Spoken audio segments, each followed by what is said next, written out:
Boots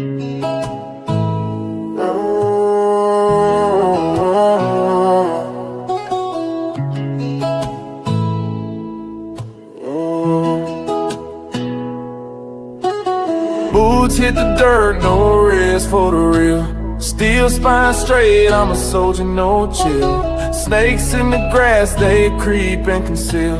20/30 vision, better sharpen your steel. We won't stop, I won't quit. Stand for the truth, no counterfeit.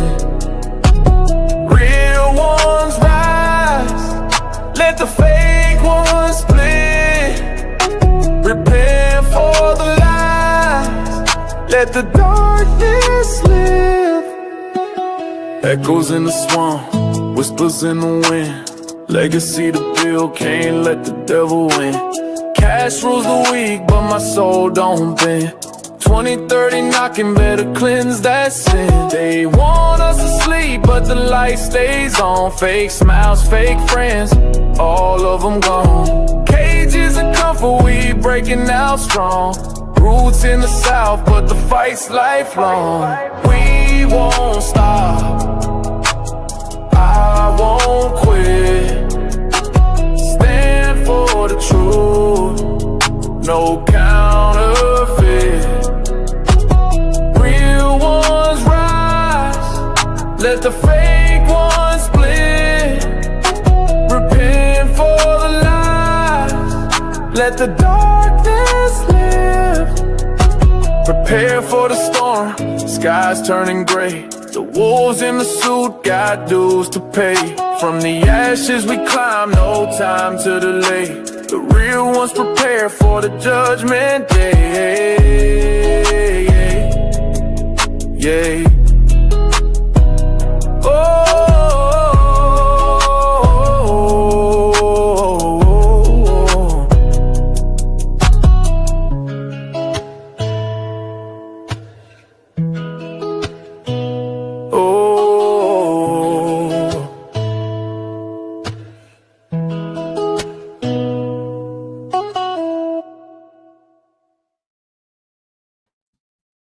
What's going on, everybody? Welcome back to ARP in the morning. Happy Friday to you guys, man. I am your host, Wise, and I appreciate you guys pulling up, man. I hope you guys are gearing up for the weekend. Hope all is well with you guys. We got a pretty good show today. Today, I mean, there's so much going on in the world, and we're not going to get into it on this show today.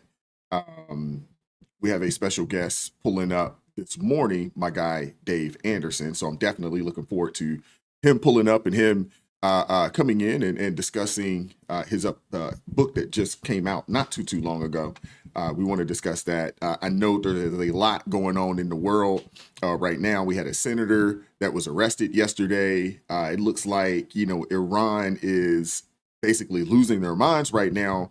And unfortunately, we are not going to get into that today. I may actually get into it maybe later on today as well. Maybe we'll do an extra live stream or something along those lines a little later today. Do some quick hitters or something. I'm not 100% sure yet, but we will see. But I do appreciate you guys pulling up this morning, man. I appreciate everybody that's been rocking with us all week long. If this is your first time pulling up to the live stream, if this is your first time pulling up the ARP in the morning, please let me know in the chat so we can properly welcome you to ARP in the morning. And we can, just show you some love in the chat. So please let me know if this is your first time pulling up. I do appreciate you guys that support the channel. And, I really, really appreciate it. I don't take it for granted at all. Shout out to PK Krillin, first person in the chat this morning at 5:15 a.m. Shout out to you, brother. Appreciate you pulling up. He says, good morning, Wise. Thank you very much, brother. Appreciate you pulling up. What's up, Pam Westcott? She says, happy Friday from Michigan. She was the second person in the chat at 6:27 a.m. this morning. Shout out to you, Pam. What's up, Kevin Caldwell? We got Zephyr K9 in the building early. Appreciate you pulling up. Lori Oddison, how's it going this morning? Appreciate you pulling up. And if you haven't done so already, please hit that like button for me if you haven't done so already. That is the only cost of the live stream today. Hit that like button for me. We do have a goal set If we hit 15 super chats today, we'll open it up for call-ins later in the live stream this morning. We will do that. So if we do hit the goal, we'll do that if that's something that you guys are interested in. Shout out to Redefine Queen. Appreciate you pulling up this morning. She says, good morning. Have a blessed day. You do the same. Thank you very much. What's up, JJ O'Hara? Appreciate you pulling up this morning. JJ O'Hara says, can I, anything I can pray for you today? If you want to pray for anything right now, let's pray for civil rest across this country. Not unrest, but rest. Let's pray for that. Let's pray for unity. Let's pray for our law enforcement officers.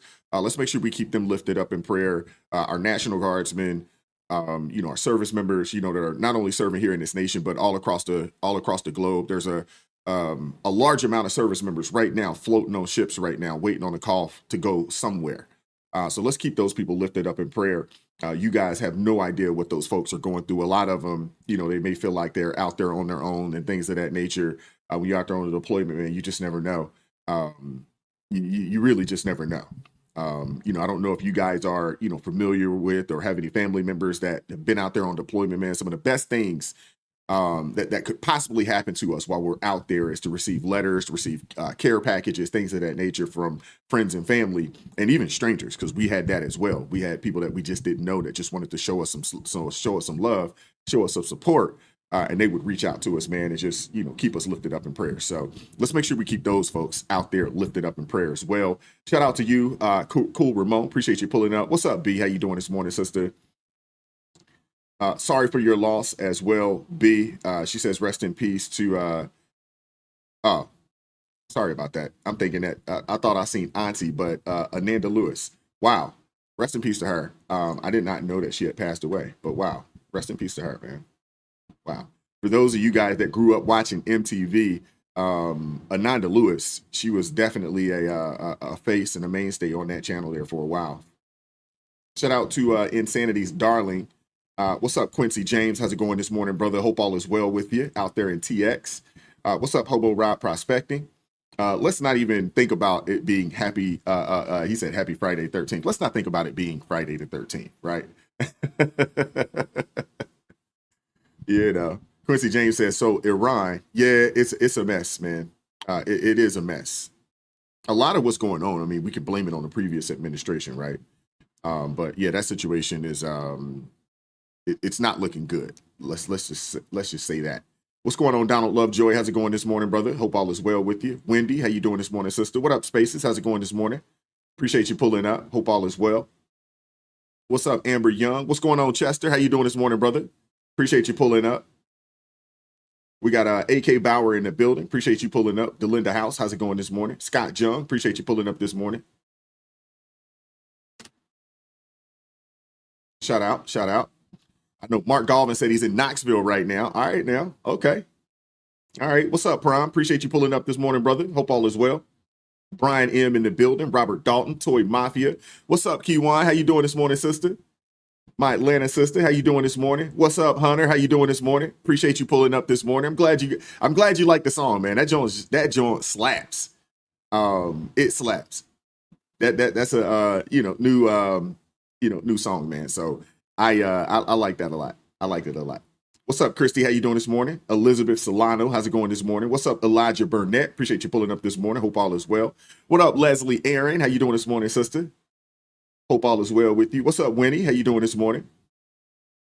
Appreciate you pulling up. Larry Montgomery, Anita Pintoa. Appreciate you pulling up. Oh yeah, appreciate you guys pulling up this morning, man. We got a good show. Dave never fails to entertain, and he never fails to impress. So you're gonna get a lot of him, not a whole lot of me. Hey, we're just gonna toss him the ball, man, and let him go score. let him go score. What's up, Allie Summers? How you doing this morning? Appreciate you pulling up. B says she's fixing her coffee. You see, I got my coffee in my hand. I got my mushroom coffee. As you guys know, I pretty much have let regular coffee go. I'd have to be out and about and with no access, to my mushroom coffee. But at this point now, I'm almost thinking about, when I travel, I got to bring it with me. I just got to bring it with me, man. The regular coffee, man, it just tears my stomach up. What's up, Reason Mahmood? Appreciate you pulling up this morning, brother. What's up, Abraxas 2121, Woodbridge, Virginia in the house. What's up, Mary D? How you doing this morning, sister? We got Teresa Ellington. Appreciate you pulling up this morning.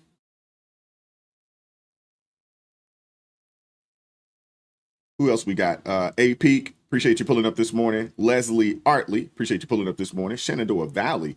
You got nice golf courses out there, man. A lot of mountains and hills and stuff. What up, Mark Skibby? How's it going this morning? Jose Ramirez. Appreciate you pulling up this morning. Hope all is well.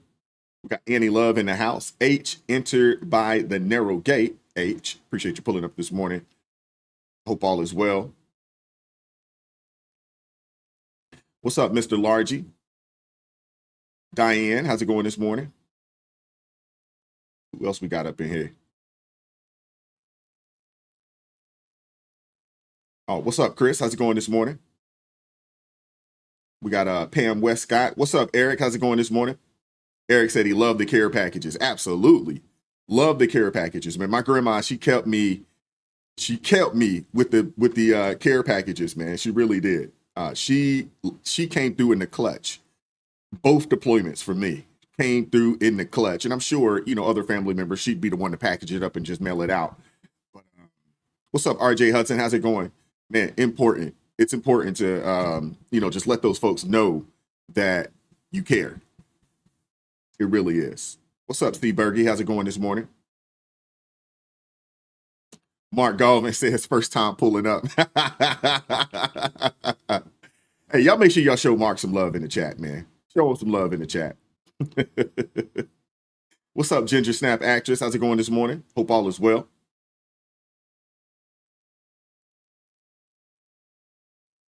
Yeah, that's hilarious. What up, 2020 Vision? How's it going this morning, brother? Yeah, it's not looking good over there, man. It really isn't. I want to pray for peace, in that area. That it's been a hot zone for, at this point now, what, going on 2 years, what, a year and a half now at this point. It's been a hot zone. And it doesn't look like the end is near. It looks like things are starting to escalate, and that's unfortunate. What's up, Northern Girl? How's it going? We got LaClara E. Whitlock. Appreciate you pulling up this morning.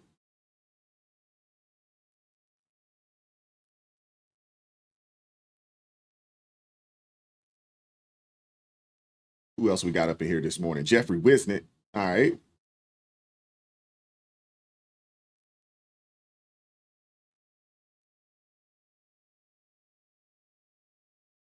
Who else we got up in here today? Oh, Donald Vick. What's going on, man? Appreciate you pulling up. What's up, James? How's it going this morning? Appreciate you pulling up.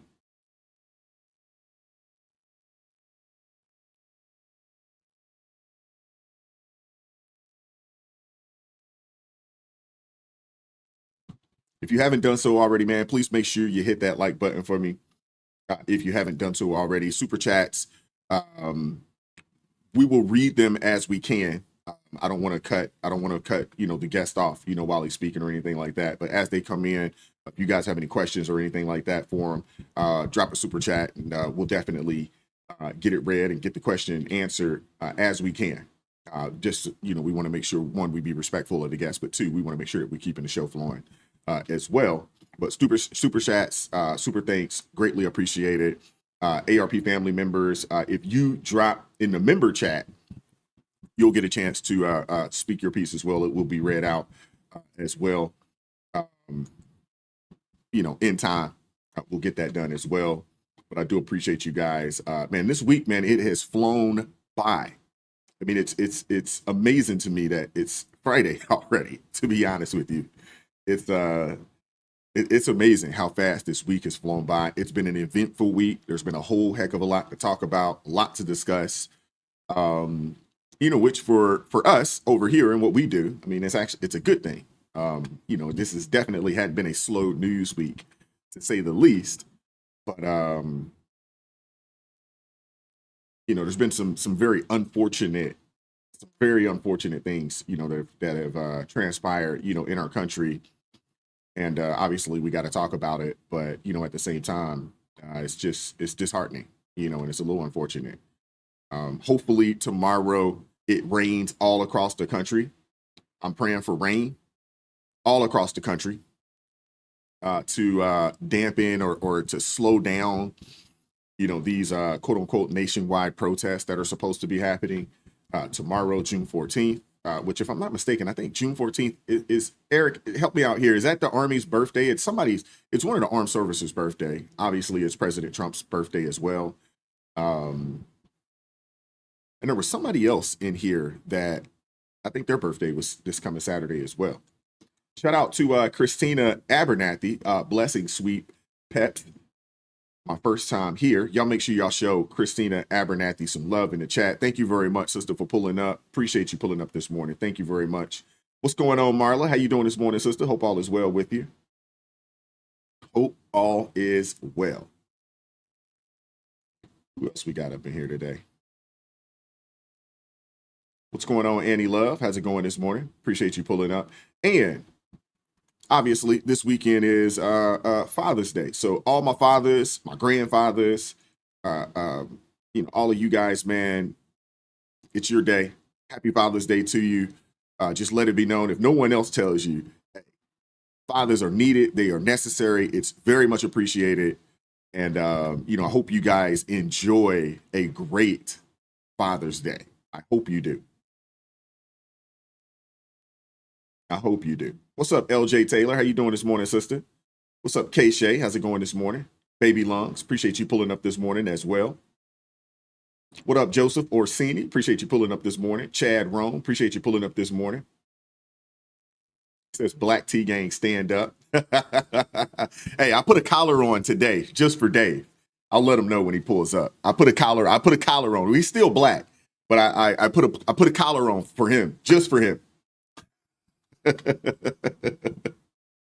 What's up, LaClara E. Whitlock? Appreciate you pulling up this morning. Thank you very much. She says, look forward to listening to the show. Thank you. What's up, Candy Lee? How's it going this morning? ATL in the house. Got a lot of AT aliens up in here, man. That's awesome. A lot of AT aliens up in here.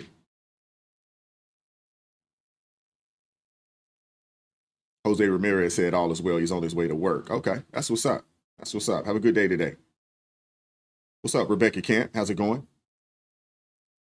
Hey, as I always say, and as my grandma would always say, pray, do not worry. Pray, do not worry. And if you're going to worry, don't pray. Pray, do not worry. All right, looks like we got my guy Dave. So we're going to get ready to get the show started, man. Again, like I said, hit that like button for me if you have not done so already. Obviously, y'all see the goal. If you guys would like to do a call in a little later today, let's hit that goal with the super chats. You see that in there as well. Quincy James said, Q1, we were in here like 4 hours yesterday. Yeah, yesterday was almost like a marathon show, to be honest with you. We was in this thing a long time yesterday. It was just crazy. It's crazy, but it was a good show overall, through and through. What's up, Dion? How you doing this morning, sister? Appreciate you pulling up. Hope all is well. All right, so we're going to get the show started, man. We're going to get things going. No, Marla, we are not doing a 5-hour show today. That is not happening. We are not doing a 5-hour show today. It is Friday, and it's supposed to rain over the weekend, so I'm going to play golf this afternoon. When I'm done with this, I'm going to hit the golf course when this is done. I got a couple other things I need to clear up, and then I got a tee time for this afternoon. I'm getting up out of here, so we are definitely not doing a 5-hour show today. But let me get ready to bring the one and only Dave Anderson, the business bully himself, 22-time best-selling author, award-winning business coach, former iHeartMedia executive, and the fearless thought leader who tells it like it is and always brings the receipts, man. Hey, please welcome my guy, Dave Anderson. Let me get him up in here. What's up, Dave? How you doing this morning, brother? Good morning, Wise. How are you, bro? Man, I am blessed, man. I appreciate you blessing us today, man. I appreciate you pulling up this morning. It's an honor, man. It is. Man. It's an honor. Oh my gosh. Thank you, man. You are too kind. Thank you so much to you and thank you for sharing me with your audience. I'm so excited to be here, bro. I'm a big fan of your work. I love what you're doing, man. I was just talking to Van over at LFR Family, and he was talking about how locked in you are, man. So, I'm honored, Hey, bro. I'm trying. I'm trying, and it's it's a process, right? And Yeah. we're all still learning. And shout out to Van, man, because he's been a great help to me. And he's also mentioned that you've been a great help to him. So it's an honor to have you on here. I've got a chance to watch a number of your interviews. You never disappoint. Always insightful, always bold. Man, it is truly an honor to have you on the stream today, man. So I definitely appreciate you pulling up. And to get things kicked off, man, I know you're a father, so I want to start off. Happy Father's Day to you. Thank Happy you, Father's brother. Day to you. I hope the family, I hope wifey and the kids got something special planned for you. Listen, I have been told I can't do anything. Like my wife is like, I want your menu for Father's Day. What do you want? And the thing of it is, I don't really eat that much. So it's like, you know what? I want to just have some chicken wings. I want to spend some time with the kids. Like being a father, like people always ask me, like you've been all over the world. Where's your favorite place to be? I'm like, on the end of my couch, the chaise end of my couch is the best place for me to be, because anybody who can get me on the chaise end of my couch only wants me. They don't want to pick my brain. They don't want any award-winning business advice. They don't want to talk about books or creating systems or speaking engagements. They just want me. And I think your home should have peace. And I'm so honored and so excited for Father's Day, because aside from my birthday, it's the only day where I feel appreciated. Wifey don't tell you that she appreciates you Oh from God, time yes, to time? every day Okay. she does. I'm Okay. a very blessed man. I'm only being funny, but ain't no Father's Day songs. We No, got Papa Was a absolutely Rolling not. Stone. That's it. That's it. You're absolutely right there. All right, so let's jump into it real quick. Yes, sir. So you wrote this book. I got a chance to listen to it. I listened to the audio, and then I went back through it yesterday. Phenomenal. It's called The Real Black Agenda. I did drop the link for you guys. It is in the description box. There is a link there. There's some other information in there about Dave and how you can get a hold of him if you want to get a hold of him. But I got to tell you, like I said in the text, I truly appreciated the honesty, the clear direction, and plenty of folks talk about, the problems. Very few people actually talk about actionable solutions. Sure. And you did just that in this book, man. Phenomenal. I enjoyed it a lot because, like I said, we hear people complain all the time. Everybody has a complaint. Everybody has the gripes. Sure. But I am really tired of the complaints. I'd like us to be more solution focused, solution driven. Yeah. And I appreciated that a lot because it kind of reminded me a lot of Dr. Clark Anderson. I've got a multitude of his books, and it reminded me because he was solution based, and he kind of fell on deaf ears for a long time. And unfortunately, there's a lot of Black people that don't even know who Dr. Clark Anderson is, and I think that's a sin and a shame, in itself. Yes. But before we talk about the book and before we go there, there's some people in here that don't know you. This is the first time that they're being introduced to you. So, what should people know about who you are, your journey, your work? What would you like to know about? What would you like the audience to know about you? The first thing is that I am very, very happy to be here. I am blessed beyond measure. I have lived a ton of lives in my 5 decades on earth, and I'm grateful for that. Every one of these platinum hairs I have earned. I started my career very early on. Before my 10th birthday, I was a signed contracted radio professional, which made me, up until that point, the youngest professional radio broadcaster in American history. I transitioned into television. I've done music, all that kind of stuff. I was even a professional wrestler for a while, but primarily I was in the media. And so I saw, for 3 decades, how the media manipulates the minds of the common folk, of, the people who are watching society, and they are willing participants in an experiment to keep you broke, keep you fat, keep you unfocused on your goals. And for me, once I realized that the fix was in, once I became mature enough to understand the fix was in, I retired and I went into business for myself, because I realized very clearly there are things that I have done. I've created #1 television shows. I have created Hall of Fame radio programs. I've done a lot of stuff that I will never get credit for, and I'm okay with that. But what I realized is nobody, no matter how good your ideas are, no matter how much talent you have, no matter how much skills you have, nobody in a corporation is going to pay you enough to live in their cul-de-sac. And I realized if it was going to be, it's up to me. And if I can make companies millions and millions of dollars, then I ought to be able to carve out just a little bit for myself and for my family. And then I also realized, Wise, that I was a hypocrite. I cannot tell my daughters that they can be anything that they want to be. I can't tell my daughters that they should shoot for their dreams if they see me going to a job that I began to hate. If they saw me not moving in my purpose, I can't tell them go out and go after it where I am stifling myself in order to get a paycheck. And I'm not crapping on anybody's way to get money. I'm telling you, for me and mine, I realized very early on that I was going to find a lot more happiness and fulfillment by working for myself. And I have. This is a corporation that operates under the auspices of a country. And because of that, you are able to make things happen. The more you take away responsibility from the government, meaning if you're providing jobs, if you're providing skills, if you're providing places for people to pay into the system, meaning you are a job creator, then you get certain benefits. And I think a lot of times we're looking for Big Daddy government to come save us, even if they created the mess. If somebody created a mess for you, it's not your fault, but it automatically becomes your problem. And then I started to realize that most people don't take the bull by the horns. They don't realize that you can make things happen. You're not going to wait for some magical person to come out and make it happen for you. You have to make it happen for yourself.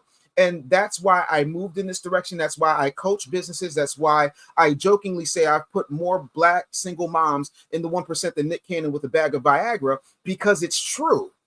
If you are able to show people that they can take what they're already doing, because that's all a job does, Wise, it shows you that you can take your skills, your talents, and your gifts, and you can make money off of them. That's why they're able to pay you so well, because what they're getting from your work is nothing compared to what they're giving you for your work. And so that became the thing. If I can get us to a place where we recognize that we can make money in a country where a 12-year-old is making $30 million a year for reviewing other people's toys on YouTube, there is no excuse for you not to make money. There is no excuse for you not to be happy. There's no excuse for you to miss your kid's game. And as a man, I refuse to ask any other adult permission for me to spend time with my wife, to show up at my kid's game, to be there to judge my kid's karate tournament. No.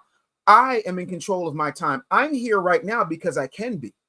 I am in my office with all this comic book and pro wrestling merch because I can be, because I made a choice to take a chance on what God gave me. And I believe that what God gave me is greater than what he gave somebody who went and got a job or wants to push me down because they're afraid or intimidated or whatever the case may be. I believe that we are capable of so much if we take the shackles off, if we take the training wheels off and we go for it. But with that, you got to have a system. And that's why I'm here. That's why I created the Real Black Agenda, to be solutions based and not just complain. What do you say? What do you say to the older Black man or the younger Black man that comes to you and says, Dave, you're an anomaly. We can't do what you do. You know, it's the system, it's the government, the white man, whoever you want to, whatever, shadowy figure out there. It's their fault that I can't get ahead or that I can't, achieve the success that you've achieved, in America. What do you say to that man? I say to that man, whatever you believe is what you will achieve. And the truth of the matter is, there are people who will try to hold you back. That's in every aspect of life. Period, point blank. What you gonna do about it? You gonna whine? You gonna be a little baby girl about it? You gonna identify as a non-binary unicorn Power Ranger? Or are you gonna get up, nut up, or shut up? At some point, you have to realize that God said that rain was gonna fall on you. God didn't say that you weren't gonna have a problem-free life. I have learned, and I'm gonna be 100% honest with you, Wise. I have learned nothing in winning. Every lesson I ever got when I was washing up in a gas station sink at 360 in Carrier in Arlington, Texas, a stone's throw from AT&T Stadium, when I was homeless, when the entire broadcasting and media industry turned their back on me and acted like I didn't exist, That's where I met my resilience. You don't meet your resilience in times of ease. You meet your resilience in times of struggle, in times of problems that you have to then take those problems and convert them into opportunity. But if you want to be stuck, cool, more money for me. If you want to be stuck, cool, more opportunity for my staff. What you're not going to do is sit there and bring that negative energy around me, because if you want to be a loser, that is a choice. I'm not saying bad things don't happen. Horrible things have happened to me. But guess what? I'm still here. When I'll give you a better example. Let's take opportunity and entrepreneurship off the table. Let's talk health, right? At my heaviest, I was 561 pounds. I am 229 pounds right now. To give you a visual, I'm 6'1". Every time I waddled my way around, every time I couldn't make it up the steps without needing oxygen, every time that I woke up in the middle of the night because my sleep apnea was kicking in, I did that to me. It wasn't the white man helping me dig my grave with a knife and fork. It was horrible decisions that I was making based on bad information that I was given, because I had a grandfather who was poor, who said, take all you want, eat all you take. Don't waste nothing. Nobody has seconds till everybody has first. Once I realized that, I looked around and it wasn't no damn near 600-pound old people. And I have a very hot wife and I have beautiful children. I don't want, Trevor St. Jock, getting mine. You understand what I'm saying to you? So I made different choices. I have a 10-year-old who needs me. I have a 26-year-old who needs me. My family needs me. And by the way, what kind of protector am I going to be if it takes me 10 minutes to get up out of bed when something goes bump in the night? I made different choices. And guess what happened when I made different choices? I stopped the insanity of doing the same thing the same way and expecting different results. And I got different outcomes.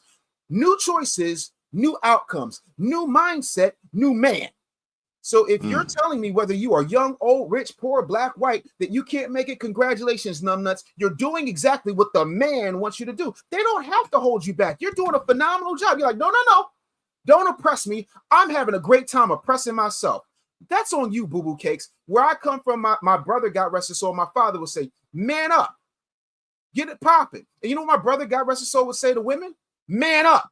Get it popping. We don't have time for excuses. We have time for results, because guess what? When you go out to a job, and this is what I tell my daughters, okay, because I have no sons. What I tell my daughters is nobody's going to care that you got autism. Nobody's going to care that you were the chosen one, that you came along at a time when the family really needed a miracle and you were the miracle baby. They don't give a rat's ass about it. It's real binary in the job market. Can you do it or not? Yes. Absolutely. Or no. It's real Yoda. Can or cannot, do or do not. There is no try. And if you can't, for whatever reason, you're fired. So what you going to do? You going to get fired up, or you going to be another statistic? Those are choices. And I'm not saying it ain't hard, but what you going to do? Yeah. And it's, I want to piggyback on that question there. Sure. And we could probably say Black American, but honestly, you could probably use this and say American. But if you had 30 seconds to tell, every Black American out there one truth that the media refuses to cover, what would that be? Okay, here's what it is. The condition in the Black community was engineered by the federal government. That is the truth. Not going to lie to you. However, the fact that you let it ride the way you do, the fact that you don't realize that the FBI is in your church, and I'm not talking about the Federal Bureau of Investigations, I'm talking about faith-based initiatives. The fact that you understand where the abortion clinic is, but you have no adoption centers there, you have no holistic OBGYNs, you have no access to food, you have no access to capital, and you let it slide, is completely on you. What they have done to you is what you have allowed. Because guess what? No matter how successful I am, no matter how successful this wonderful young man is, I can't buy an inch of land in Chinatown. You want to know why? Because the Chinese Americans ain't having it. In every major densely populated city in America, there is a Chinatown, there is a Deli district, there is a Diamond district. There is no brother town or sisterville. And that's because we've allowed everybody else to benefit on us while we eat the lie of, oh, well, there's no money in the hood, but why are there so many businesses opening up in the hood? When you going to realize that they're playing in your face and you keep buying into it and you think the world is hopeless? I know that was probably closer to 48 seconds, but I had to get it all out. Yeah. That was spot on. So in the book, in The Real Black Agenda, for those of you guys that don't know, the book is called The Real Black Agenda. The link's in the description box. Go check it out. You should take some time I was able to get through it, on a walk, because I just listened to things at 2.0. We talked about this, but in the Real Black Agenda, you talked about the importance of rebuilding the family structure, which is something that we've talked about, ad nauseum on this channel, on a multitude of shows. Why do you see that as the foundation of true power? So let's review. The WWE up until very recently was owned by the McMahon family for 4 generations, right? The Waltons control Walmart. When you look at the Bilderbergers, when you look at the Rothschilds, when you look at the Kennedys, a family of bootleggers then became the biggest political dynasty in American history. You have to understand that the family structure is behind absolutely everything. But you know what we get fed every single day, Wise? We get fed that you got to be strong and independent. You got a bunch of people in our culture, specifically our women, and this is not to disparage our women, but I call balls and strikes. You got a bunch of women divorcing themselves from their last name. I'm Nicole Lene. You're Nicole Lene Jenkins. The Jenkins name should mean something. I made my last name mean something because it goes beyond me. When I die, and I just had this conversation with my oldest child, I said, my digital footprint, my artificial intelligence voice, my protocols, all of that stuff, any type of usage of my name, image, and likeness automatically comes under your purview, because I know you're going to do right by it. And if somebody uses it without your express written permission, it's up, because that's what Dr. Wayne Dyer did. That's what the Carnegies did. That's what everybody else does. The family base is the foundation upon which you build. The reason our communities are in shambles is because they destroyed the family base right after they killed Martin Luther King. And make no mistake, he got shot at the Raleigh Motel, but they killed him in the hospital room. That is according to federal documents, and that's why the King family won a lawsuit against the federal government in 1991. So when we talk about what needs to happen, how can you build if you're building alone? What does it gain a man to get the world but lose his soul? His soul is not his spirit. His soul is his legacy. That's why the Bible says you are supposed to build a legacy and an inheritance that your children's children can't spend. And if that's not your mission in life, you're not a man. Period. That's why family structure is important. And I get it. Some of y'all really believe that these folks care about they care about what you can provide, because that's why my favorite minister out of Houston, Michael Jones, famously said, back then they didn't want me, now I'm hot, they all on me. No.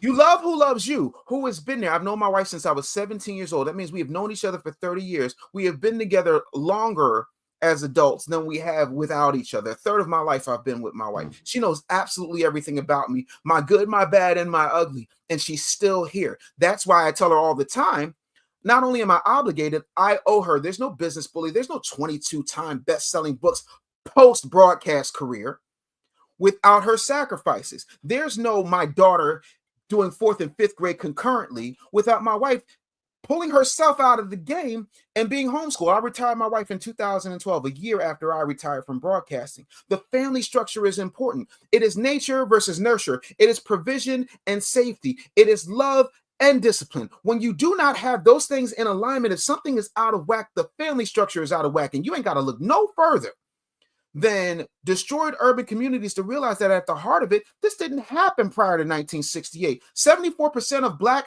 eligible people were married. We were the best skilled. We were the most married. We had the lowest rate of teen pregnancy. And all of a sudden, boom. And you wonder why? Because they love our rhythm, but they hate our blues. And we continue to allow it. And I'm saying, if you want to stop allowing it, if you want to know how to fix the problems we keep complaining and moaning about, I put it in a book. But again, people don't want to hear that, because God forbid I give you accountability. God forbid I give you a reason to fix it, because now you have the information. Now you got to take action. You're absolutely right. Now, we talk about the family. How much onus do you put on men? We talk about the women, and obviously, we'll just talk Black people, and we'll talk about Black community, Black people. I don't even know if we can say communities, because you kind of need families to have communities, and we kind of lack in that department. Unfortunately, even when I look at my own family, and you can see, there's a lack of marriages amongst my cousins and even my sister, for that matter. There's a lack of marriages there. And when you look at where we are on the socioeconomic totem pole, we're bottom. We're at the bottom. I think the average black family, I think the average median household income was like $40,000 or so, somewhere in that realm. Sure. How much of the onus do we put on men, older men, younger men? How much support or how much focus should be given to the men? Because I don't know if we can really put this on the women. I mean, we can, but I'd like to see younger men, black men, kind of stand up and kind of stand in that square and kind of put themselves in the position of leadership or start working towards taking back their rightful place, of head of household and leader of the community. And right now, we're not seeing that. Yes. So to answer your question, because it's a very layered thing, but let me try to unpack it a little bit. The first thing we have to keep in mind is we got baby-faced by, folks like Joseph Robinette Biden. We got baby-faced by LBJ. And what I mean by that, there's a singer named Kenneth Babyface Edmonds, for those of you who are not in the R&B, and he had a song where he said, I'll pay your rent, I'll wash your clothes, I'll cook your dinner too. The government said, just don't have a man in the house. And so because they were getting money and clothes and shelter, they said, okay, boom, right? Now, there were men who realized that they could not provide because before they did all of that, they took the jobs and took them overseas. They took the skills out of the schools. They took anything that you could not get without a degree. And they said, yeah, you know what? We're going to get that out of here. We're going to send it to China. And what winds up happening is you have a man who all of a sudden finds himself worthless and useless and replaced by government subsidies, handouts, and programs like Section 8 and welfare and so on and so forth. Now, having said that, when you have people, promoting Papa was a Rolling Stone, get it on the floor, all that kind of nonsensical BS, and telling them that you need to go out here and sow your wild oats, then there's no onus on community. Right? When you give him drugs and you give him liquor stores in every corner, when you give him weapons and tell him to go out here and rob his own community. And again, I'll go as far as to say, not only can you not have a community without family, you can't have a community without ownership. You can't have a community that does not police itself. You cannot have a community that cannot grow and keep food. You cannot have a community that does not have any reliable financial structure. Without those things, there is no community. You just got a hood. And so when the community is out of array, when community is out of alignment, that falls solely on the man. But we also have to factor in the fact that we have been sold two different bills of goods. The first is these hoes ain't loyal. And the second is you are strong and independent and your degree somehow makes you more valuable than your man. So you don't need a man for anything. Once you get everybody out of our business, when you get them out of our music, when you get them out of our media, when you get them out of our homes, when you get them out of our education, then we have time to circle our wagons around each other and make some things happen. Men have to be taught to be men, but now you know what we're being taught? Oh, being a man is toxic. No, masculinity isn't toxic. You know what toxic masculinity is? It's telling my volleyball playing daughter that some dude who couldn't cut it in men's competitive volleyball all of a sudden is spiking the hell out of her face because he decided to identify as they said. That is the definition of misogyny. That is toxic. Being a man and standing up and protecting my wife. I literally told my wife today, yeah, no, I don't like you touching trash. I don't like you touching the doorknob. I don't like you saying, hey, I'm going to bring the treadmill up. No, I'm right here. These muscles work better than they ever have, boo-boo cakes. You don't need to do that. That's what I'm here for. And that don't mean I get it right all the time. That don't mean that, I'm not sensitive in all cases. But what it does mean is I'm here every single day showing up. Ain't no other man, ain't no other agency, ain't nobody going to do nothing for my family that I ain't going to do first, point blank and period. The other part of that is you've never in your life, I will give you 10 grand.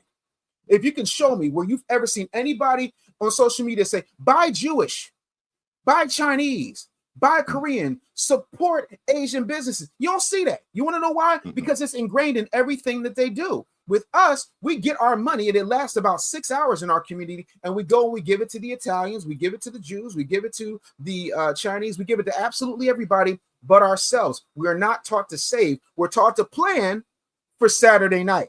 We're not teaching to plan for succession. So until we man up, take control of our finances, our culture, and our narrative, we're going to continue to have those problems. And that falls on the men, but also women have to realize that their rightful place is next to us. And there's nothing wrong with being next to us because I need my neck as much as I need my head, because the neck tells my head where to look. The neck tells my head how to go. And because I have a neck, my brain can do what it needs to do, which is function and think. My neck is my wife. That's how it goes. Head and neck. Just because the head is above the neck does not mean that the neck isn't most important. Awesome. Now, you don't have any sons. I have 2 boys. Wow. But God bless you. Happy Father's Day. Thank you. If you had sons, and you were, either raising young men, I don't know if you have any, nephews or, Sure. little cousins or, extended family members that are just young men trying to figure this thing out. Here, what advice would you have for them to regain their rightful place, as leaders in the community? Right. The thing I would tell people is the learning is in the doing. And when it comes to being a man, like my grandfather had a 6th grade education, right? He was based in Virginia. He got into it with the son of a Klansman, and he had to run through the night, found himself at a naval recruitment station, and he put 9 kids through college. He had 4 properties. He taught me at a very early age. I don't know what it is about Philadelphia fathers and grandfathers, but for some reason, we build more walls than Donald Trump and Joe Biden combined, because every day out at his garage, he had me building a wall, making cement, and that's when he would teach me things. I knew how to change oil before I knew how to change my drawers. He taught me what it meant to be a man. He came in, he did what he was supposed to do. A lot of people spent a lot of money. I have all of my teeth. I have 34 teeth in my mouth. My grandfather probably pulled 16 of them out with a pair of pliers.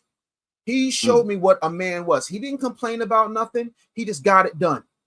And when you have those examples, everything changes. And if you don't have a daddy in your life, listen, there's plenty of us out here who are willing to help. The other narrative that you don't see in any other community is, oh, there's something wrong with being if you a stepdaddy, you a simp. Listen, people had lives before you, and nobody's coming to save your community. You either want to help Lil Pookie, or Lil Pookie's going to help himself to your wallet and your head.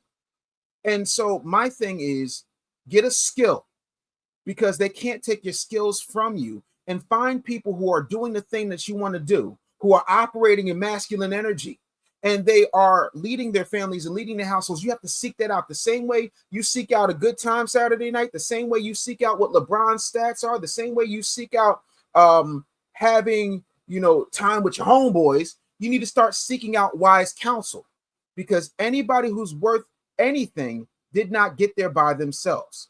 But it is up to you to seek those things out. And if you're not getting it at home, you can get it elsewhere. And that's what it comes down to. I'm Uncle Dave to a whole lot of young men, and I pride myself on that. Mentorship is a beautiful thing, and it's a distant second from fatherhood, but it makes a lot of difference.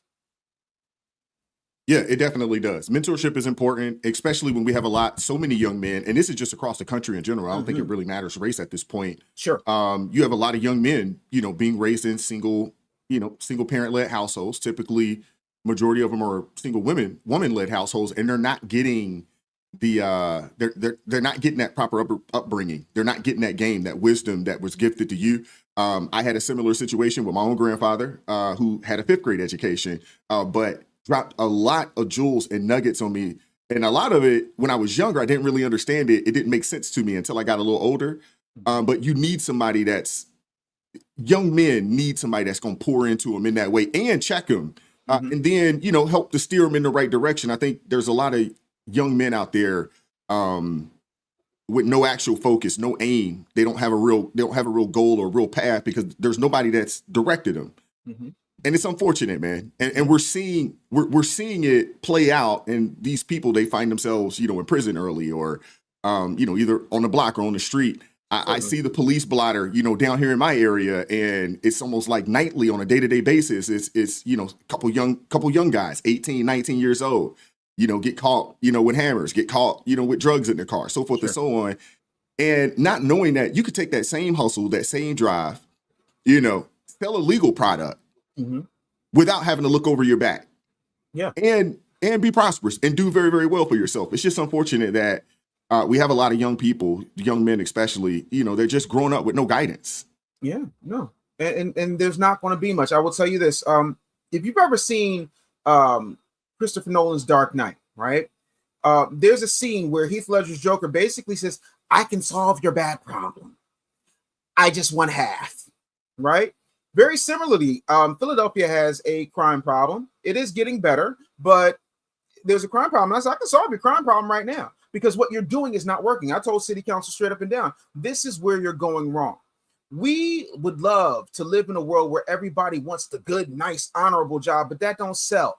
You got to play the game the way the game is dealt. And what I said was, what you need is something that they're going to be proud of, something that they're going to move in a positive direction with. And I said, I need 0.1% of the city's annual operating budget in order to make it happen.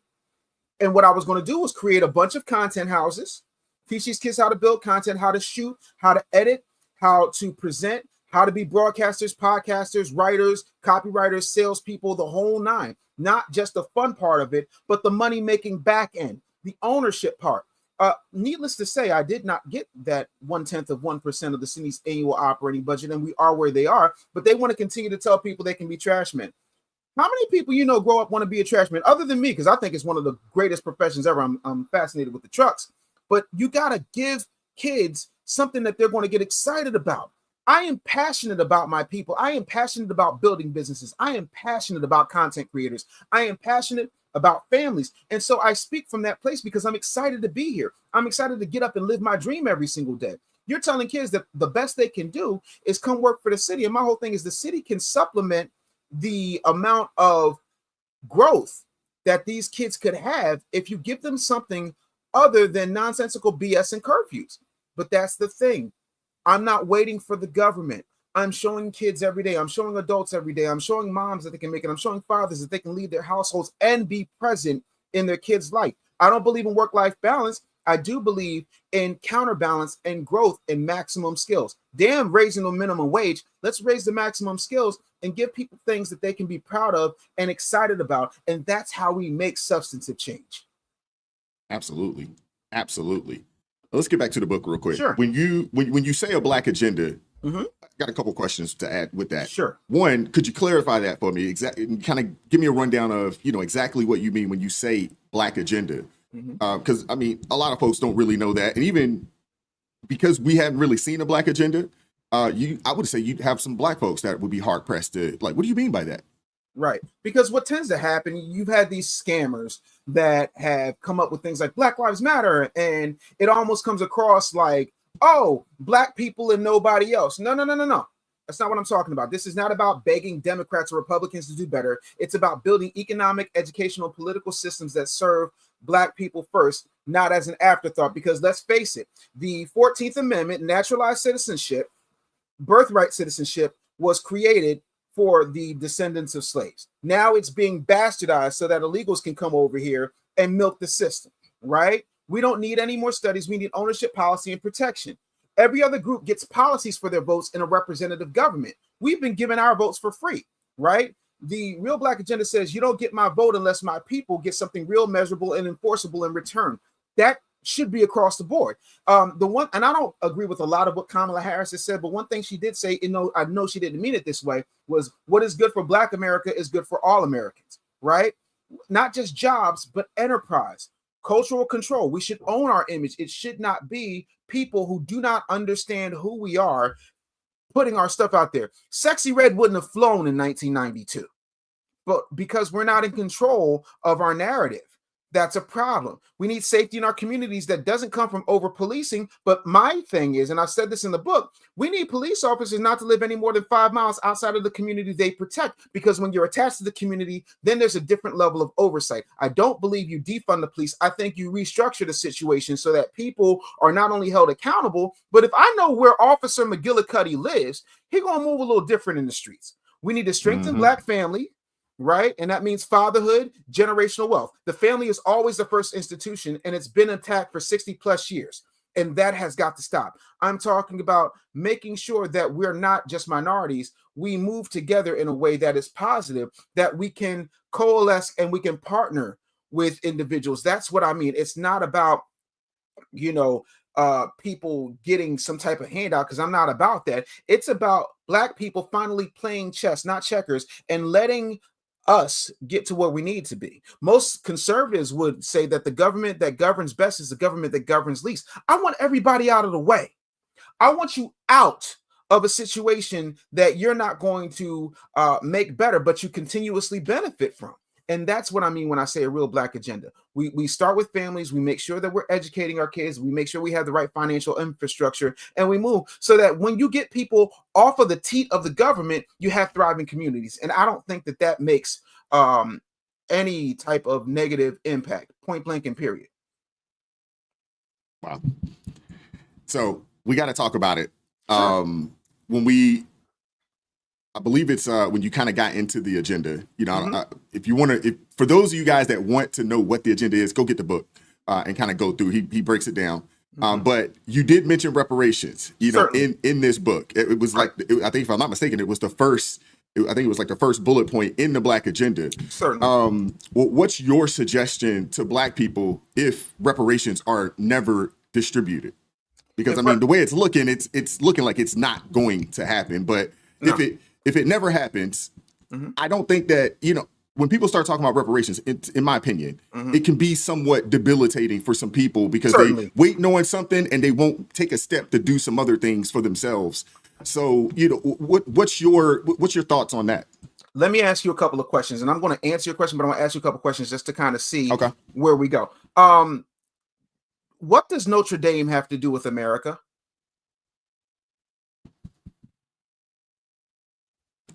I don't know. But we spent millions of dollars repairing Notre Dame. What does Afghanistan have to do with America? Nothing. Yeah, it doesn't affect you one way or the other, except for they sat up there and built schools for them. They sat up there and did all this old nonsensical stuff. Every time we turn around, we go and we break something. Vietnam was a cluster. I wanted to say something, but I respect your channel and I don't want you to get you a strike. It was a cluster screw. You understand what I'm saying? And because of that, we spent all this money repairing them. Now, let me be clear. It would be nice in an ideal world where even our current president, who gives me all types of tickles every single day, I got to tell you, the Black people, you built this country. You didn't do it by yourself, but you did a great job. Great job. And you didn't get credit for it, but I'm letting you know you did a great job. But the one thing that I will say is I respect a businessman who understands I want to get up out your way. I respect a businessman that wants to leave you alone so that you can make your mark. What I'm saying is when we talk about repair, we have to talk about the fact that 40 million Americans who look like you and I would be here if it wasn't for Margaret Sanger's racist policies that have been remixed into what we now know as Planned Parenthood. That is a fact. 86% of densely populated Black neighborhoods have food deserts. That is a fact. The fact that our schools are run down, and if you were to go to Baltimore, you can't find a kid that can read at grade level is a fact. The fact that we are 19th in reading comprehension and 26th in mathematical computation skills is a fact. And the fact that we have gotten nothing but, you know, lashes and Kendrick Lamar Super Bowl dances and representatives doing the nay-nay, and we got Maxine Waters out here talking about we needs to do what we did in the civil rights movement. No, boo-boo cakes, because the civil rights movement was about American citizens who happen to be Black wanting equal protections under the law, wanting access to life, liberty, and the pursuit of happiness. What's happening right now is you got a bunch of illegals who you secretly and the Congressional Black Caucus and the majority of these Democrats want to use as a replacement block for Black people who are waking up and realizing, hey, we've been voting this way for 60 years and we haven't gotten anything for it. Our communities are in shambles. Show me the thriving Black neighborhood that you want to stay in at night. Because all these people talking about what Black people need do not live in thriving Black neighborhoods, have never left and come into thriving Black neighborhoods to build anything, but yet and still they're caking off. I don't know if you notice or not, Maxine Waters ain't poor, Nancy Pelosi ain't poor, Kamala Harris ain't poor. If you got a house in Martha's Vineyard, you got one outside of Chicago, and you got one in Hawaii, I'm pretty sure it's safe to say with a $60 million Netflix deal, the Obamas ain't poor.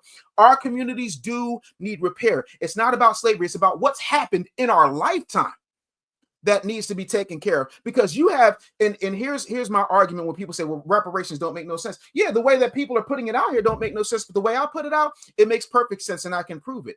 They magically, and correct me if I tell a lie, because I am a human being who is fallible, Wise. I want you to hold me accountable. Did they find money to house illegal immigrants? Did they find money to train them? Did they find money to educate their brats? Did they find money to give them food stamps, even though they don't have a social security card?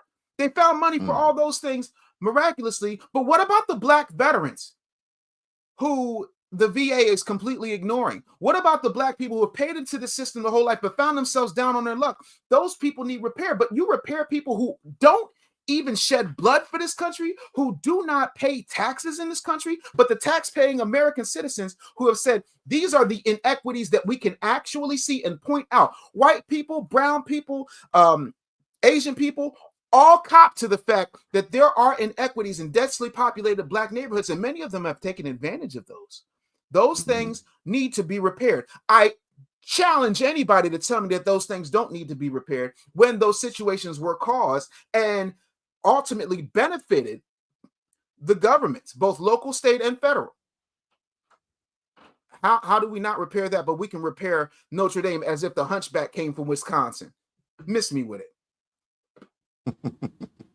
Appreciate the clarification. I got a couple super chats I want to read, and one of them, there's a question there, and there's also some folks that's showing you some love, Dave. So shout out to Hunter with the $10 super chat. Says, we all go through hard times and troubles. Those times don't care what or who you are, skin color and all. Kids need to be raised to take accountability, responsibility for their actions and choices. Right. Wholeheartedly agree. Again, and it's not about what skin color you are. Here's the thing, right? Here's my issue. We act like repair is something new. During World War II, even though the government, this has been proven, you can look this up when you got nothing better to do. Google is a snitch, it'll tell all your business. The government knew Pearl Harbor was going to happen. The government knew what was happening in World War II when we stayed out of it for so long. And when Pearl Harbor was allowed to happen, they let it happen. And you know what they said? Oh, well, you know what? We got to get all the Japanese out of here, including the Japanese American citizens. They took them from their homes. They took them out of their building. They put them in internment camp. And then when the war was over, you know what they did? They repaired them, because what they did was they violated their rights and their access to life, liberty, and the pursuit of happiness. That's the only measuring stick I'm going by. That happened to a specific community, right? Even though we were not involved in what happened in Nazi Germany, even though Hitler even said that he based a lot of what he did on how Black Americans were being treated. That is a fact. On the Democrat Party. Yeah, absolutely. That is definitely a fact. That is a fact.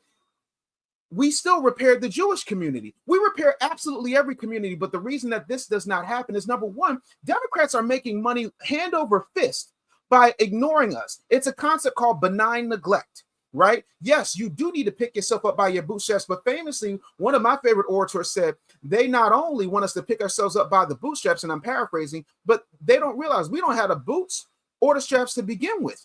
And when we come to DC, we're coming to get our check.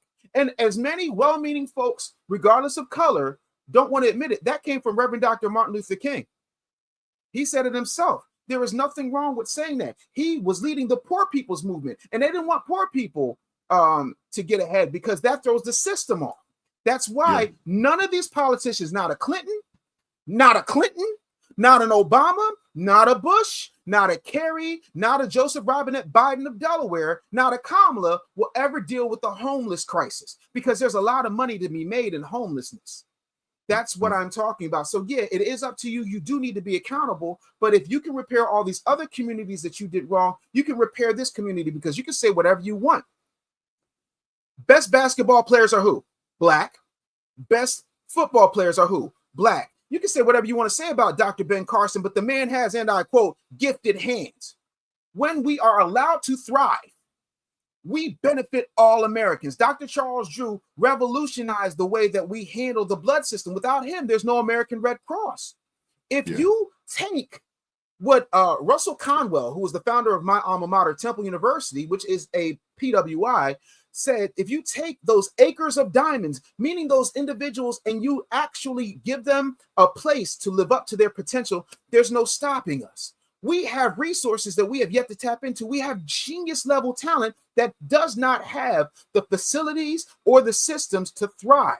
If we fix that, America will thrive. You get a lot of Black people off of that system. You get a lot of Black people off of that excuse, and you'll start to see that Black folks will stop wanting to be rappers and athletes and start wanting to be doctors, lawyers, engineers, functional members of society. It's point blank and period for me. got a couple other super chats to read. Sure. Shout out to Aaron over at the Freedmen's Network with the $5 super chat. Thank you very much, Aaron. Appreciate you, brother. Dr. David Anderson, we stand 100% with you in the grassroots. Zero bootleg. We love you, Doc. Love you right back. I do appreciate you. Thank you so much. Leave it to Aaron. Leave it to Aaron to go there.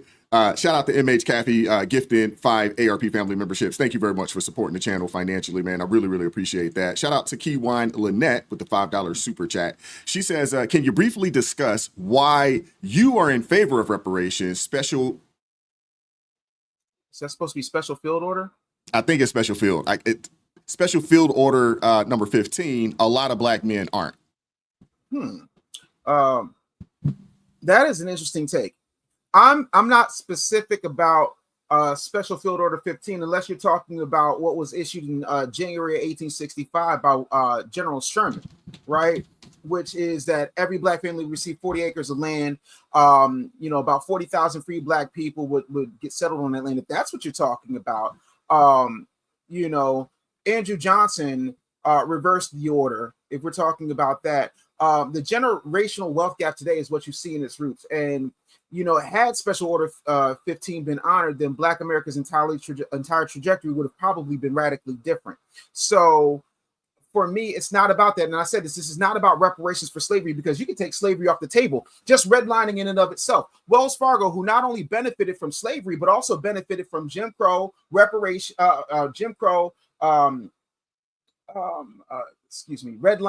and other factors, is still a multi-billion-dollar corporation, and they're still doing wrong by black people today. They just got their butts in the sling for, if you were to go, like my properties, right? The one that I have here, the one that my mother is in Arizona. If we were to go and get those properties appraised and they saw my black family standing in there, they would automatically devalue those properties. And if we put a white family in there, they would automatically raise the value of those properties, sometimes at or above market value. They've been indicted. There have been studies done about it. Those types of things need to absolutely happen. And by the way, the mayor of Tulsa just approved reparations for what happened in Greenwood. But we don't talk about what happened in Eatonville, Florida. We don't talk about what happened in Wilmington, North Carolina. We don't talk about what happened in Wilmington, Delaware. We don't talk about what happened in Philadelphia, Pennsylvania. There are plenty of things that happened in modern times, in the time of my grandparents, right? And keep in mind, my grandparents were born in 1895 and 1904, respectively, that we could base that on. It's not just about that, because that really no longer applies. And we're not going to have a situation where, like what they're doing in South Africa, where those colonizers or the descendants of the colonizers, the Afrikaners, are being just booted from their homes. Nobody's talking about that, because that's insane. What we are talking about is things that you can do, because you waste money on gold toilets. You waste money on studies. You waste money on sending Israeli kids a Sesame Street where they have trans activists in the Muppets. You waste money turning Gonzo from Muppet Babies into a trans character. You got money for that, but we can't feed our poor. We can't educate our black children. Is not every American entitled to the same type of education under the sun? I don't feel like that's being unreasonable. Shouldn't everybody have an opportunity to qualify for business? Why is it that there's 2% of all SBA loans go to black people? You think that's not by design? It is. And it's because there's a lack of knowledge. And there is also, and we can talk about anything, but again, I had an FCC license in 1987. I'm 48 years old. If you do the math on it, that means I had one at 9. I'm telling you what I saw. You could turn on CNBC right now and you'll hear people say, listen, get as much gold as you need, right? Start getting meals that are ready to eat. Start hoarding things away. You know what you see on BET? Hey, I buy your gold. Give me your gold. Mm-hmm. 2 different messages, same cable television. That is by design. So when we address those things and we deal in facts, not emotion, I ain't singing no "We Shall Overcome." I ain't saying let nobody turn me around. I'm saying if we repair all of America, if we focus on repairing all of America, and the fact that we have been neglecting one particular community just in the last 60 years, if we just repair what happened to black people in the last 60 years, you will see a thriving city on the hill like former President Reagan would talk about. But again, we don't want to have that conversation because it seems like somebody's begging for handouts. Do I look like Jodeci to you? Does it look like I'm wearing black leather in the desert? Does it look like I'm waiting for somebody to save me? No, but I'm saying these things happen and they need to be taken care of. If I were to go right now in your house, Wise, and I were to take that very nice fedora you have with that pretty silver feather on it, right? If I were to take your YouTube plaque, if I were to jack that microphone, rip that American flag off your wall, you would want some type of repair for what I took from you. That's not being unreasonable. If I kept you right now, if I went and paid a bunch of technical people to continue to flag and report your channel, and you found out that that's what I did, you'll want some repair for that. Am I wrong? Yeah. No, you're not wrong. That's it. So let's keep the ball where it needs to be on repairing what was broken. That's it. What do you say to, because there's been a multitude of people that have put videos out, against reparations, and there's been Black people that have put videos out against reparations, speaking on the Homestead Act, or the land was given, but you had people that, they got on the land, but they were not willing to stand up and fight for said land, and just decided to leave, out of fear, so forth and so on. What do you say to those people? I got plenty to say. A lot of times Black people have confused survival with success. Many of us have gotten a little money, a nice house, a decent job, and we think that the system works. No, you made it despite the system, not because of it, right? A lot of times people have internalized propaganda. They think that reparations is begging or playing victim. Reparations isn't welfare. It's a debt. Nobody calls Holocaust reparations or Japanese internment reparations handouts, but somehow for us it's shameful. That's psychological warfare, because there's plenty of people, primarily, not exclusively, but primarily in the Democrat Party, that need us feeling like victims. That's why they say things to us like, hey, they're going to, wait, they're going to have your back in chains. If you don't vote for me, you ain't Black. No. A lot of Black folks are concerned about making white folks feel comfortable than demanding what's owed. And they don't want to rock the boat as if playing nice ever paid a debt, right? We can talk about math. We could get into 400 years of unpaid labor, block wealth, redlining, mass incarceration, and systemic sabotage. Because if you look at the 13th Amendment, there's this nice little fine print that says, if you commit a crime, you can be a slave. That's what it says. We can argue about how you feel about it, but those are facts. So now that we understand that, and you also understand that prisons got privatized in our lifetime, and they continue to make money in our lifetime, that's why they base your third grade reading skills on how many prisons they're going to build. So if that tells you that not only education is tantamount to sending folks into preparation camps to be criminals, they're counting on it because they got to fill those prisons. They got to fulfill those contracts. And everybody's getting paid every single way. Tell me how that's not factual, and then we can have a conversation. The other part of that is I'm not saying just money. That's where we go wrong. There's a movie called Armageddon, one of my favorite movies of all time, because they had to get drillers who had maximum skills in order to stop a extinction level event because the astronauts couldn't do it. And they said, okay, well, what do you want? And they sat down with the government and said, listen, first of all, if any of us have criminal records, it's time to expunge them. Secondly, education. Third, we don't want to have to pay taxes again. Sort of like how they do the natives. This is not something that's completely unreasonable. Yes, you definitely need prisons. But what we don't need is prisons because you're trying to fill a quota. We are one of the richest countries in the history of the world, yet and still we house more people than the majority of the superpowers in the world, period, point blank. So that's just what it is. And again, I'm not talking about reparations for slavery. I'm talking about communities that need to be repaired, because make no mistake, Hawaii's getting repaired. When this is all said and done, LA is going to get repaired. When you talk about what's absolutely happening right now, if you take slavery off the table, like I said, if we just go back 60 years, there's plenty there that can happen. And again, I don't need reparations. I'm not looking for reparations for me. I'm good. I'm talking about densely populated Black neighborhoods and Black people that don't have the same access to what we're supposed to have access to under the Constitution.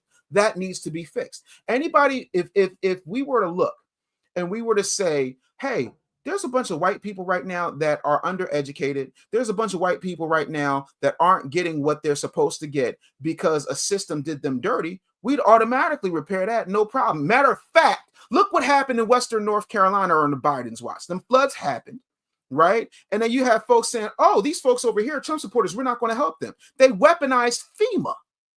That is despicable. That's un-American. Those things need to happen. Period. Point blank. So that's just what it is, and that's the thing about it. Period. Point blank. So if you can argue about what's happened in the past 60 years and say that those things don't need to be prepared, I challenge you right now to go to 25th and Diamond in Philadelphia. I challenge you to go to Pico and La Brea in Los Angeles. I challenge you to go to the south side of Chicago. I challenge you to go to Baltimore at 2 o'clock in the morning and tell me how safe you feel. You're not going to feel safe at all. You want to know why? Because I'm going to tell you the same thing I told the president of the Philadelphia City Council. Do you know why I don't commit crimes, Wise? I mean, you don't want to go to jail. You're a law-abiding citizen. It's not, that's not who you are. No, that's not who I am. But guess what? You'd be surprised what happens. You ever see The Walking Dead? You'd be surprised what happens under certain conditions. Here's what I'm saying to you. I'm good, bro. House paid for. Wife retired 13 years ago. My oldest kid is thriving. My youngest kid is thriving. I'm good. My mom is safe. Everybody I love is good. When people are well fed, when people have options, when people have maximum skills in order to make their money, they ain't out knocking you upside the head. Simple math where I come from. I mean, we could quote a series of studies, but you ain't got that type of time, bro. Yeah. Got a couple other super chats I want to read, or super stickers. Sure. Shout out to Braxis2121 with the $5 super chat or super sticker. Thank you very much. Shout out to Prom with the $10 super sticker. He says, this has turned into one of my favorite new channels. I run a digital marketing company that also manufactures merchandise. Let me know if you need anything. It won't let me post my website. Shoot me an email, Prime, wise_admin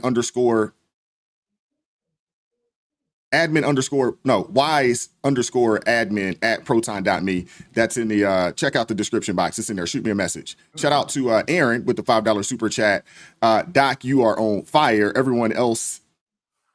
You are on fire. For everyone else, it's necessary, but for us, we begging for government handouts. Self-hating Sambos.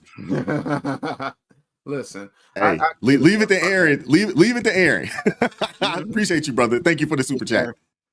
Yeah, man. No, I got a question though. I got a question to kind of piggyback off of that. What do you say to the people that say, "Hey, black people aren't broke in America"? I mean, the spending power, almost $2 trillion in spending power. What do you say to those folks when they say, "Hey, it ain't that black people don't have money"? Maybe it could be some fiscal irresponsibility, maybe some financial illiteracy there. But when you look at the spending power. Because I mean, I know, just like I mean, I ride through certain neighborhoods and you'll see the young man at the bus stop, no car, but he's probably got a $1,500 outfit on, or a $600 book bag or something crazy like that. Like we see these things. What do you say when people say, "Hey, man, black folks in America aren't poor"? Mm-hmm. I would say that's an ignorant statement. I would say that we have been told that it's about what's on us and not in us. Listen, bro, I'm wearing a pair of Fruit of the Loom sweats I got from Amazon for $15, and I'm wearing one of my Goat Herder shirts, right? I don't spend a whole lot of money on clothes. Do I have fancy clothes? Sure. Do I have a $30,000 watch? Absolutely, I do. You want to know why? Because my daddy and grandfather love watches, and my daddy always wanted the Patek Philippe, so I have 2 of them because I've earned it. But what I'm not going to do is act like fiscal responsibility is something that is taught. You show me in any densely populated black community that has a school where they're teaching how to balance a checkbook, where they're teaching about credit, where they're teaching about Roth IRAs or investments or Schwab accounts. You show me where that happens, and then we can have that conversation. But just like I know that My Little Pony don't exist. It's mythical to talk about that. So if you're never prepared with those things, which is why I spend a lot of time talking about the education system in the Real Black Agenda, you're not going to have those things. We have to change everything. That's why I said the family is important. That's why I said we have to educate ourselves. And again, I'm going to stress this. Until you read the book, you won't understand that I'm not just talking about money when I'm talking about repair. I'm talking about how we're educated. I'm talking about access to opportunities. I don't want to hand out. I want you to move out of the way and allow us to build up the skills so that we can be productive members of society. Period. Point blank. Okay. You get no argument from me on that. Shout out to Joseph Orsini with the $5 super chat. He says, what would you say to reparations in the form of education, like free or much cheaper vocational schooling, for example? I think it's a phenomenal idea. I want to make sure because I want to give you what I actually said about education, right? Just if I can get just a little bit of latitude, because I want to Yep. make sure I answer the Yep. question Go of for what it. I actually wrote. The system was never built to educate us, and here's the proof. Let's start with the uncomfortable truth. The American education system was never designed to empower Black children. It was designed to control them. It was built to create obedient laborers, prioritize compliance over critical thinking, push memorization over mastery, and silence creativity and punish anything that looks like independence. And for us, for Black kids, it's even worse because we're not undereducated. We're often miseducated on purpose, right? I went to Martin Luther King High School in Philadelphia, which was ranked the worst high school in America. So much so there's a movie called Lean On Me starring Morgan Freeman and Robert Guillaume. And Morgan Freeman played the principal character named Joe Clark. Joe Clark is a real individual. Joe Clark came to our school and said, I don't know what to tell y'all. They bought Jesse Jackson in. He ain't know what to tell y'all. We were one of the first schools in America that had metal detectors, but they gave us Domino's pizza in the cafeteria. Yet and still, our teachers were overworked, underpaid. By the time I was in 10th grade, I was playing 7 instruments. I was in all city choir and the drama club. And guess what they cut? All of those programs, but they made sure they put a lot of money into running with a ball, playing with a ball, hitting a ball.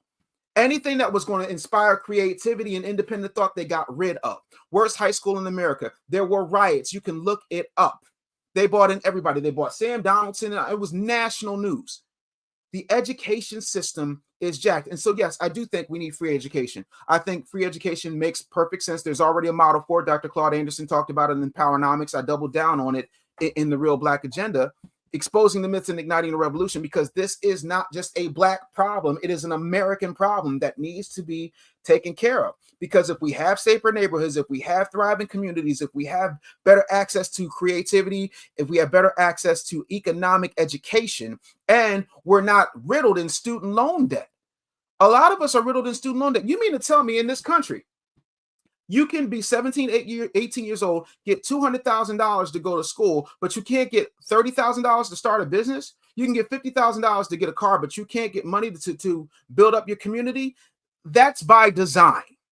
Now, you can argue with me, but see, the thing of it is, I don't say things that I can't back up with facts. And everything that I reference in this book, every study I read, everything that I put is in chapter 11. It's called Receipts and References. And I give you timestamps, where to go, what website I went to, what show, if it was a show or something on YouTube, I give you the exact moment so you can pull it up and look for yourself. When you understand all of that, you will then see that education is one of the things that, if it's real and it's used to build individuals so that communities collectively can come together. When you look at every other culture, you know what they do? They send one kid to college. That kid comes back and he becomes the griot for that family. He becomes the person that educates folks. You know, my dad had a Vietnamese friend who also owned a store. My dad had a store that he bought in the hood in the 80s. His best friend was Vietnamese. He sent his one kid to accounting school, sent the other kid to law school. They became the accountants and the lawyers for the family. That's why the family structure is important. That's why education is important. So again, I did not ever say that reparations was just about money. That's why you need to grab the book. Not saying that we are excluding money, because money is important, just like it was important to Notre Dame, just like it was important to Afghanistan, just like it was important to Japanese Americans, just like it's important to repair the Chinese neighborhoods, because, you know, Stop Asian Hate got passed, but somehow that George Floyd bill is still a bill. Yeah. But they care about it so much because they do the nene and love hip hop. Yeah. And Kente Cloth and you know, kneel down and pray and all this other type of foolishness. Bruh. Nancy Pelosi needs to be drug out for that. So does Chuck Schumer and so does Kamala Harris. Kneeling with Kente Cloth like a bunch of pro-Black Dr. Umar Colin Kaepernick hybrids. Man, if you don't go somewhere with that, how does that help you? It doesn't. Not at all. But I mean, but that's the thing. Like on this channel, Dave, and if you watch, I'm sure you've told me you watch the channel a little bit. You know, although here in Maryland, I am a registered Republican, you kind of have to choose. You know, you know, if you want to be a part of the process in the primary, you got to have to choose. You got to choose one side or the other. You got to pick a side if you want to be a part of the political process in that way. Right.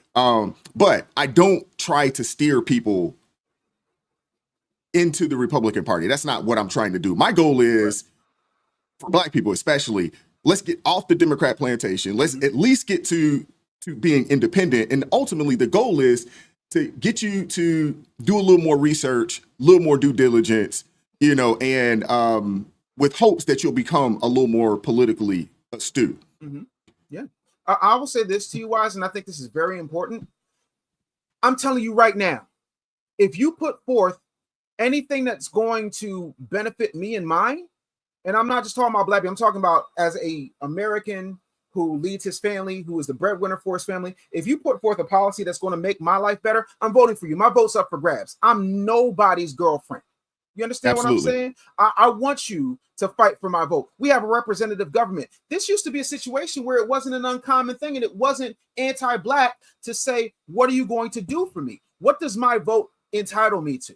Because we live in a representative government. This is a constitutional republic. I know the Democrats like to tell you it's a democracy. The founding fathers never wanted a democracy because a democracy leads to mob rule.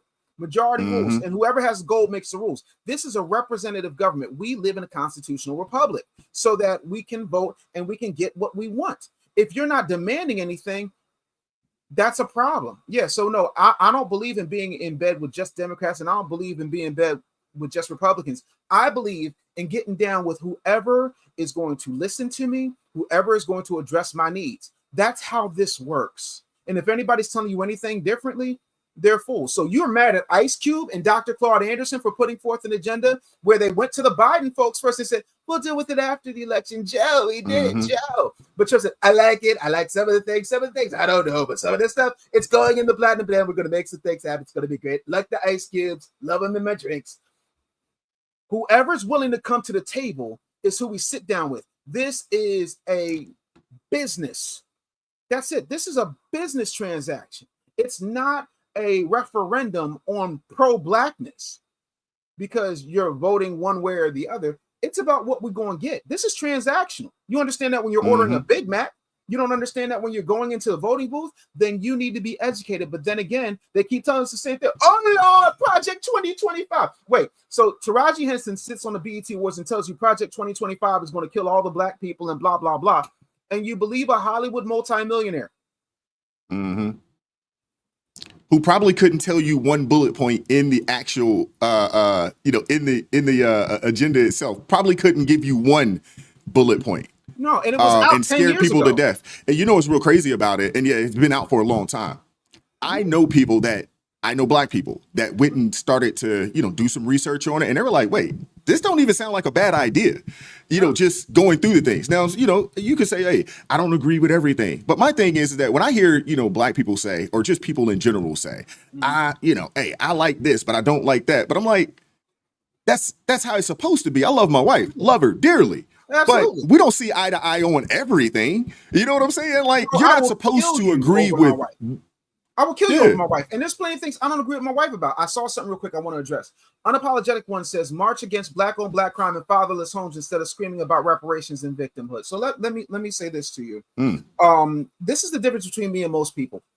I walk my walk and I walk my talk. I went to the rally for reparations and I stood on that stage and said, you can't expect repair if you can't do a push-up.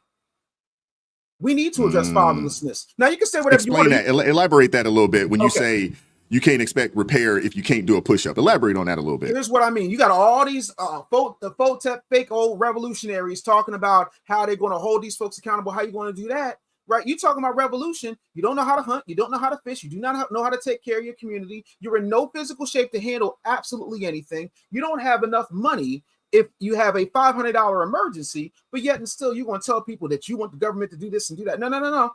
We got to take care of us first. If the government comes in, absolutely wonderful, cool. But we also have to get ourselves to a point where we realize that if it's going to be, it's up to me.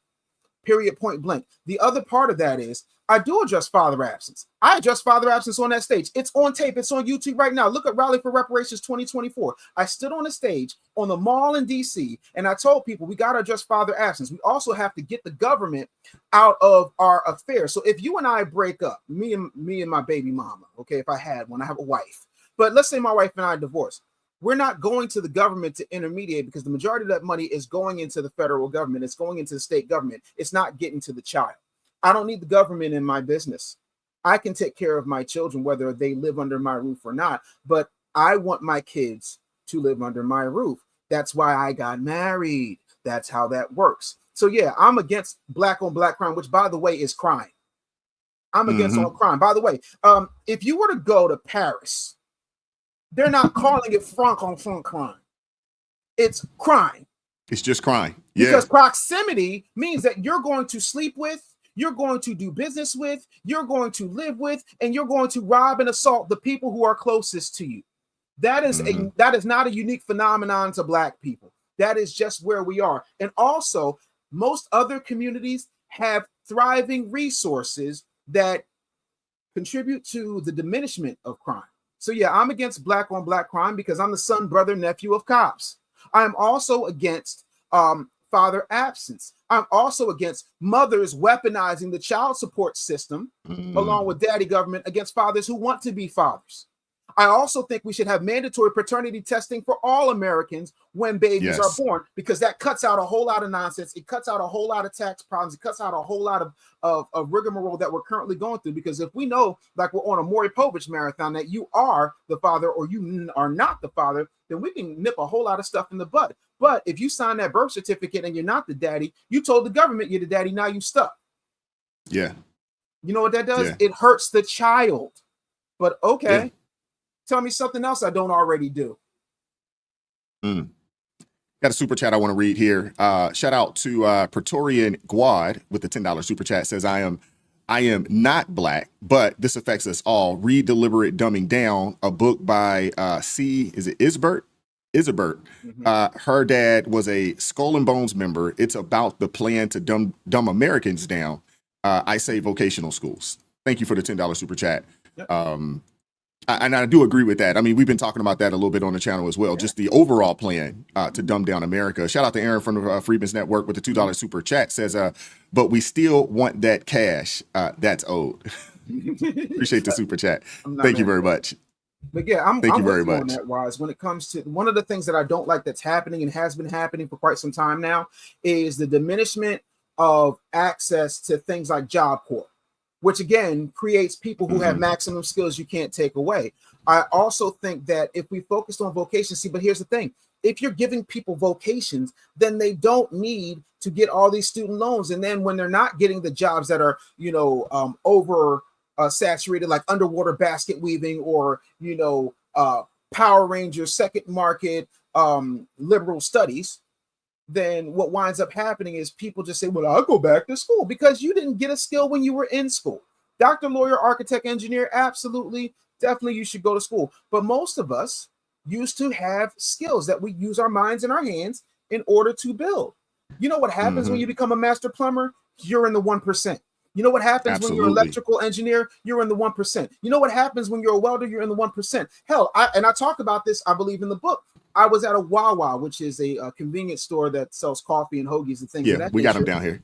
4 o'clock in the morning, I saw a guy in overalls, probably around my age, maybe a bit older. And there was this kid behind the counter talking about how he's not getting paid enough. And the guy with the overall says, listen, how old are you? I'm 22. He said, that's perfect. He said, if you want to come with me tomorrow, I can get you trained so that you can be a bridge painter and you can make $45 an hour to start. In a year, once we get you certified, you'll be making $120 an hour to start. You know what happened? Nothing. That kid is still giving me my bags for my hoagies. He didn't take him up on the opportunity? No, because that opportunity was disguised as hard work. Yeah. Folks don't want to work. A lot of folks don't want to work. Everybody want the money. Most people don't want to put the work in. That's why when I hear, the term, generational wealth, or I hear, entrepreneurship, and I think that's great. I mean, you talked about that in the agenda, and I agree with you 100%.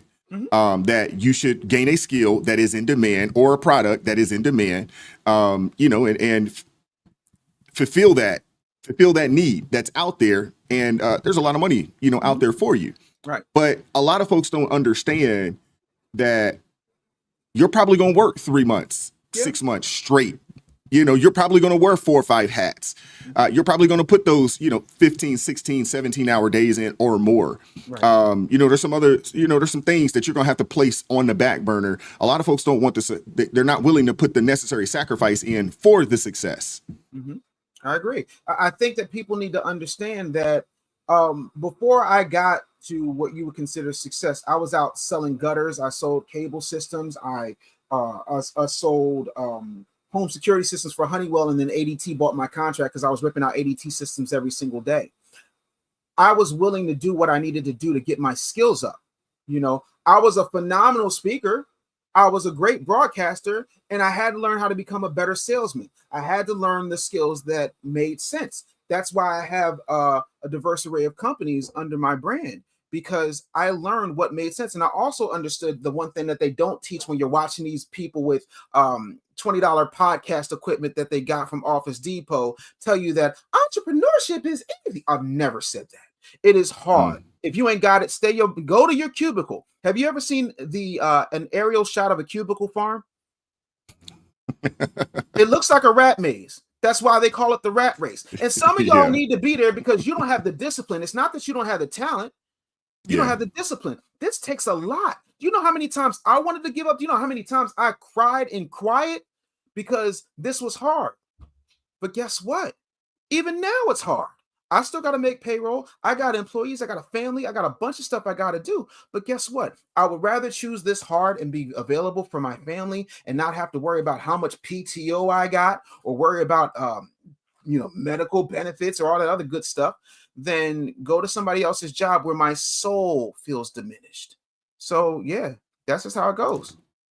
I got a question for you that kind of came up. It wasn't a super chat, but I do want to read it for you. And shout out to Unapologetic One. I do appreciate that. She says the problem isn't black against white. It's rich against poor. Race baiters won't tell you that, though. What are your thoughts on when you hear that? And you can kind of see it. You know, it's a caste system, that we're starting to see, in this country. Yeah, no, I think that's 100% on point. And that's the one thing that I never wanted to be, was a race baiter. It's not even about that for me. For me, it's about talking about, I'm not waiting on the government to do anything for me. I got up and I built my business. I found people. The funny thing is, the guide for how I built my business, I found it in the New Testament.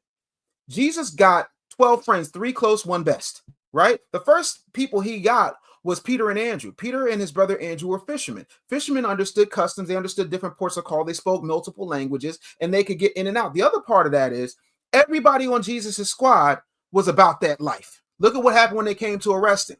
You got to have people around you who are willing to go to bat for you, who major in the things you don't. Why do you think he had 2 money men on the team? He had Matthew, who was a tax collector, and he had Judas, by all accounts, was basically the money man, the accountant, the heavy when it came to the bread, right? So if we understand that we don't need to be all things, we can move differently. But what happens is you got former substitute teachers who are backed by, record executives like Steve Stout telling you that, oh, it's a life of leisure when you're an entrepreneur. No, it's not, boo-boo cakes.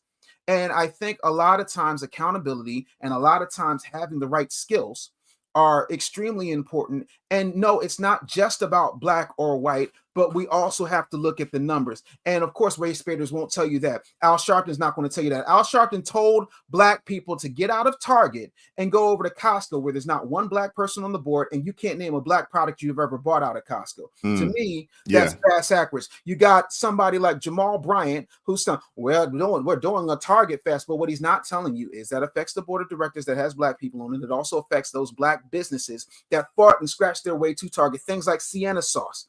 Right. Also, you have black Target workers who that's the biggest job in their neighborhood who have seen immense layoffs. There's over 160,000 black women, according to the last job report, that are now without a job. But you're talking about a Target fest, but you're not talking about doing anything to make sure that those businesses are taken care of while you're trying to crash out on Target when only 4% of DEI policies employ black people. So that's 4% out of all the DEI jobs go to black people when the majority of those jobs go to white women. So you're putting on a cape for white women, but you're talking about how it's a black problem. No, the race baiters don't want to do that because nobody wants to hear Dave Anderson on CNN. They want Jamal Bryant because he's a safe, happy Negro. Yeah. I call he'll push. He'll push the liberalism. He'll push. He'll push their agenda, unfortunately. And we're seeing it, on this podcast. I know you had, spent some time down there at New Birth. So you kind of got a chance to kind of see it, up close and personal. Oh, yeah. What do you say to, what would you say are the 3 things that a young man, I'm 17, I just graduated high school this year. I'm not for 100% sure, 100% for sure what direction I want my life to go. What are the three things that you're going to tell me, as a 17-year-old, high school graduate, that I can do over the next, I guess, 5, maybe 10 years, that I can make sure that my life is now pointed in the right direction? That is a great question. Wow. I want to take a second. In order for them to thrive, this is what I'll say to you. And I need you to hear me on this. Own something. Don't just work for somebody else. And I know there's going to be some numbnuts, some slack-jawed North American big back with bingo wings who's going to argue with me and say, well, everybody can't be an entrepreneur. Well, yeah, everybody can't be people's sexiest man either. But guess what? People are striving for it. Don't make your whole goal in life to be hired. Your mission is to figure out, what can I build? What skill can I monetize? What asset can I acquire? Whether it's a trade, a business, a side hustle, digital real estate, or land, own something. The system is built to rent your labor cheap while keeping ownership expensive. So you beat it by owning early. Say whatever you want, but Rockefeller created what then eventually became the Department of Education. And he said famously, and put a lot of money into two things. He put a lot of money into healthcare that just keeps people sick, and he put a lot of money into education that keeps people dumb. Right? He said, I want a nation of workers, not a nation of thinkers. The second thing that I would say is that you want to learn the money game early. If you don't learn money now, you'll pay for that ignorance in the next 50 years. Study credit, study investing, study taxes, study how money moves. Cash flow is greater than paycheck. Do not flex with liabilities like we talked about, the $600 bag and all this. Stack assets. Debt can either build you or break you, and you need to learn the difference. There's a book by Robert Kiyosaki called The Capitalist Manifesto. I know everybody talks about Rich Dad, Poor Dad, but The Capitalist Manifesto is really good reading. Also, please, for the love of Ray J, don't be afraid of life insurance. It's the cheapest wealth transfer tool that Black men never get taught. Here's what I mean. Aside from the Industrial Revolution and aside from slavery, let's take all that off the table. When you talk about how white people came up, again, I'm dealing in facts. One of the biggest ways white people came up in this country was generational wealth through whole and term life insurance policies. We're not teaching that in school, right? And third and finally, because you said 3, control your image in your circle. Your reputation will either feed you or it'll starve you. Social media will make you think that it's cool to act stupid for likes. Don't. Every future employer, investor, or partner can see your digital footprint. You want to surround yourself with people who are building, not people who are just entertaining themselves in the poverty. You build your network like your life depends on it, because it does. That's the 3 I'm going with. Control your image and circle, learn the money game early, and own something. Don't just work for it. That's phenomenal. If I could go number 4, number 5, control and protect your seed at all costs. Oh my God, yes. That would be, in my opinion, I think number 4. And then number 5, work towards finding a good woman, and build your family and have your children and build your legacy with them. What we do know in America, even today, Black couples, married couples, when you start talking about, household income, the disparity is very, very minimal. Very, very minimal in the disparity amongst the races of people. So, and those are the things that what you just described are the things that I've, kind of fed into and tried to give my children. And I had to learn the hard way. Yes. And I tell my oldest son all the time, hey, the things that I went through in life as a young man in my 20s, a lot of it was because I didn't know what I didn't know. Right. But I truly believe that, God put me in that place. Yes. So therefore, when I have my children, I can give y'all the game. So, y'all can, be a lot better than me. You are supposed to be better than me. You know what I'm saying? You're supposed to take it the next step. No different than, my grandfather, 5th grade education, my grandparents who were married. They bought a home, they raised children, and their children ended up being better. And then the next wave, it's supposed to continue that way. But protect your seed at all costs, man. Oh When you start having children by this woman and that woman and that woman, what you just did is put the federal government, you put the courts into your finances. And now you have no control over that for at least 2 decades. And every time you get a raise, every time you get an idea that you think could blow, the risk of somebody taking that from you, it's very, very high when you do those things.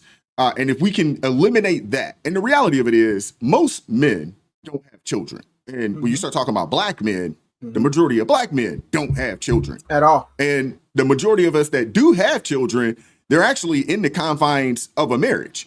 The majority of us, Yes. there's a small subset of black men that have children, and those unfortunately, those are the one that will have multiple children by multiple women. Unfortunately, Right. but if I that's the game that I've given my own children. Who my oldest son, he's currently in the Navy. He's 23. My youngest son is 18. He just graduated high school a year ago, and that's the game that I gave him. And hey, own something, start a business. Yes. You don't have any children. You don't Got have nothing. anything. So if it's just you don't have to worry about making the money. And whatever money you do make off of your business, just take all of that bread and invest it right back into the business. Go about it that route. Yes. Absolutely. When you start having kids and things of that nature, it kind of puts you in a position where you unfortunately may find yourself doing some things you don't necessarily want to do for the sake of taking care of this kid, paying his child support, so forth and so on. But yeah, man. No, it's so important. And I tell people all the time when people say, things can't be changed, I'm gonna direct you to the New Testament. There was a guy named Saul of Tarsus who got off and was real good at killing Christians, right? And Jesus came to him on the road to Damascus and said, now you're Paul. And you know what Paul went and did? He wrote 75% of the New Testament. Yeah, he did. At any given point, if you're going in the wrong direction, all you got to do, like that old song says, turn around. We got to get ourselves to a point where we realize that that is the thing. You can always make a better decision. You can always make a different choice. And once you make a different choice, you're going to get a different outcome. And that's all I'm talking about. Not only controlling our narrative, controlling our outcomes, because the majority of people I know who look like you and I are not sitting around here cursing people out. You and I are not sitting over here knocking people on the head. And we know a lot more people who are like us than what we see on reality television, which, by the way, is not controlled by anybody black. I know y'all believe it is, but see, a lot of times, and I talk about this in the book, they'll take a black face and use that as the puppet. The same way, what's his name? Hakeem Jeffries, I call him Timu Obama, was using Tickle Me Elmo as a puppet. Like they like to use us as props in order to say, see, you guys are doing it to yourselves. No, boo-boo cakes. We don't own the means of production, nor do we own the distribution. I can name them. We can go down the list. Harvey Levin. We can talk about Andy Cohen. We can talk about Jim Ackerman. All these people that create these Love and Hip Hop, Real Housewives, nonsensical shows. And they're making money off of prioritizing and monetizing black pain because it becomes trauma porn. And people say, well, what about Tyler Perry? Yeah, I got smoke for him too, because I'm tired of seeing black women being run down in dead-end jobs and every man they choose, as if black women are so damn stupid. Every man they choose is somehow just the worst possible man on the face of the planet. Yeah. No, that's not our story, but that's the story that gets told. So that when you are in middle America, if you're in the buckle of Bible Belt and you never ran into a black person, you automatically believe that they're Pookie, Ray Ray, or a baby mama. And that's what it is. And the crazy thing is that's actually a small subset of black people in America. Majority of black people in America want everything that everybody else wants. We want a good wife, good husband. We want to be able to, maybe own a home, maybe own a business, raise, good children, make sure the children get a proper education and they don't want for anything for the most part. We're chasing the American dream no different than any other, people in this country, large majority. And honestly, heck, most of us are, in the middle class or a little better. We might be on the lower end of that, but most of us are in the middle class, or slightly better. I want to make sure I show some love real fast to LaClara E. Whitlock. Thank you very much for joining the ARP family. Thank you very much, sister. Appreciate you supporting the channel. And shout out to Duke with the $5 super chat. It says reparations are owed for 150 years of unpaid labor. The 250-year campaign of government-sanctioned destabilization must end as well. Thank you very much for the $5 super chat. I know we went a little longer than I expected, but I want to get you out of here on this last question. Sure. In the book, like I said, I appreciated it. I appreciated the book a lot. I hope this thing gets out. Hopefully you'll continue to kind of, hit different podcasts and different things. People need to see this. I'd like to see more and more, folks read it. And honestly, I don't think this is just a book for Black people. I don't think it's just a book for Black America, because honestly, the agenda, if you utilize and follow the blueprint, it would actually work in your life regardless of who you are in this country. You don't sugarcoat a thing in the book. Was there anything that you were hesitant about when it came to, writing this particular book? Was there anything that you were hesitant to about when it comes to discussing, or any discussion out there that you put out there? It's not that I was hesitant. It's just that I understand. Like, I never try to think above my audience, and that doesn't mean that I think it's big me and little you. But when I say that, I understand that our people are in a state of triggered, right? They say, "Oh, I'm triggered. I'm in trauma." So I wrote this book twice.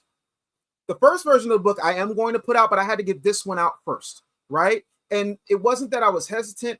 I realized that if I came out hellfire and brimstone, and I learned this during the rally for reparations, if I come out and I tell you straight up and down, this is this, that is that, this is this, that is that, you're going to be like, oh my God. So what I did was I took all the passion out of what I said, and I just focused on the facts.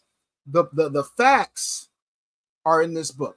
I had 3 different independent fact checkers check every single fact I put in this book out for that very reason, because I did not want you to try and discredit what I was saying because I spoke about it in a passionate way. But I did not water the book down. I made sure I took the emotion out of it and just dealt in facts. I wanted you to feel the pain, but not the rhetoric. I wanted you to understand that these are the things that are happening. But most importantly, and you said this to me off air, I am a very solutions-based person. My kids and my wife know not to come at me with, oh, Lord, the sky's... Okay, what are we going to do? Do you want me to solve the problem? Or do you want to solve the problem? Like, what's the solution? Or is this just the time you need to vent and your therapist is otherwise occupied? I want us to understand that the only way to get there is to recognize that 1, we have a problem.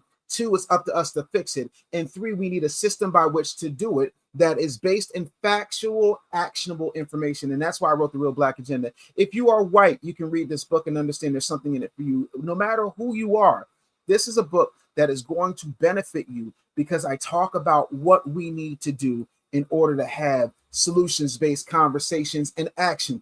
I'm off of the studies. I don't want to hear nothing about studies. I don't want to hear your symbolism. I don't want you to say, we need to do what we was doing in the civil rights movement. I'm not prioritizing illegals over any American. Period, point blank, full stop. I want us to understand that in order for us to be successful, we have to be accountable and we have to be responsible for our success as much as we are responsible for continuing to lay in the muck and the mire of failure. And so, yeah, I didn't hold back, but I made sure I adjusted the tone because I needed people to hear the message. And now that they're able to digest what I'm saying and realize that I'm not out here begging like some moron, because I don't need your money. I'm doing this because you need to understand that these are things that we need to fix. If the government's going to come in and do what they need to do, cool. If not, we still need to make it happen. Period, point blank. Shout out to Duke with the $5 super chat. It says, if government sanctioned anti-Black terror is abolished, white society would fail. They base their success off of our failure. What are your thoughts to that? What are your thoughts on that? I think that there's a lot of money to be made in the fear mongering and the weaponization of anti-Blackness. But the thing of it is, everything you love is Black. Everything you love is Black. You can't name anything that you don't love that isn't Black. So here's what I mean. NFL, NBA, most genres of music in America, you can trace it back to Black folks. So my whole thing is, once you understand that the money is not in empowering Black people, the money is telling Black people, hey, you're a victim. You're a pump little wussy boy that couldn't hack it as a man. So just, you know what, hack your wang off and let your freak flag fly. Hey, do you realize that this is men's mental health month? It used to be Black Music Month. Now it's, hey, I identify as the Mighty Morphin Power Ranger month. No, I think that once you realize that everybody from the companies that are making Fruit Loops to destroy us, from the companies that are making Cheetos, for the companies that are benefiting off of all of these psychedelics that have more potent addiction than cocaine itself, are benefiting off of us staying in a state of fear, which leads to cortisol, which leads to belly fat, which leads to lethargy, which leads to us eating badly, which leads to us not moving our bodies, which leads to us not building our communities because we're so afraid and we're so destructive and we're always walking on eggshells. When you realize that that money is being made off of our fear, yeah, that's jacked up. But guess what? Now you know, and like one of my favorite cartoons in the 80s, knowing is half the battle. Absolutely. That's it. Shout out to Spaces with the $2 super chat. He says, is there an audio version of the book? Yes, it is. If you check out the link in the description box, it will point you right to Amazon. You'll be able to purchase it in every way that it's being presented. There's a paperback, there's the Kindle version, and then you also have the audio version as well, read by your man here. Yeah, because I didn't want no excuse. I didn't want you to say, oh, well, I like audiobooks. Oh, no, it's just a digital book. Well, I like to touch the paper. Now you got that. Also, if you click the link in my bio, you can get it directly from me. I will sign it and ship it to you myself and throw in some extra goodies. But any way you slice it, I just want you to get the book. However you get the book, cool with me. But I do want you to get it. And then we can have a conversation about what I said in the book, not what you think I meant. Because now you'll be able to say, okay, this is what I'm with, this is what I'm against, and here's why. But right now, I have you at a disadvantage because I know what I wrote. Wise knows what I wrote. You're going off what you're hearing me say in the moment. And again, I think once you understand where I'm going, it's kind of hard to argue facts. But this ain't about reparations. It's not about reparations as much as this is about repairing the community. We need to repair our families. We need to repair our education. We need to repair the way we deal with each other, right? Just because somebody votes a certain way doesn't automatically make them a bootlick. And just because somebody has voted one way for 60 years does not make them a buck dancing, kooky, emotional, weak Negro, or coon for short. I think that we have to put ourselves in a point where we understand that we're going to get there with grace and patience and honest conversations more than we're going to get there with accusations. And so I hope that people, I worked very hard for this.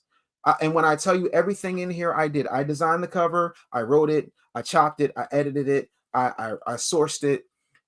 I did this because I need you to realize that what they're keeping from you is keeping you stuck. That mentality of, everybody can't make it. My Bible says, be ye not conformed to this world, be ye transformed by the renewing of your mind. So here's some mind renewal medicine for you. Get this book and let me know what you think. If you have a conversation about it, we can definitely do that. But restitution is much more important than reparations. And I'm talking about restitution, and I'm talking about restoration in every aspect of Black life that's going to celebrate what this beautiful tapestry we have here that is America actually is. Shout out to Maroon Rider with the dollar super sticker, and also shout out to Alonzo Dunn with the $10 super chat. It says, I think Praetorian Guad was responding to me. I came out of Jim Crow, Georgia. I had property stolen from my family. How can you say as an outsider, place a price on my grievance? Yeah, no, it's somebody else's pain. You don't get to do that. You can't dictate that. I can't. Yeah, absolutely. My uncle died, right? And my cousin was paying attention to his other things, his art collection, all this type of stuff. And do you know some squatters moved into his house? They're still there to this day. Like, wow.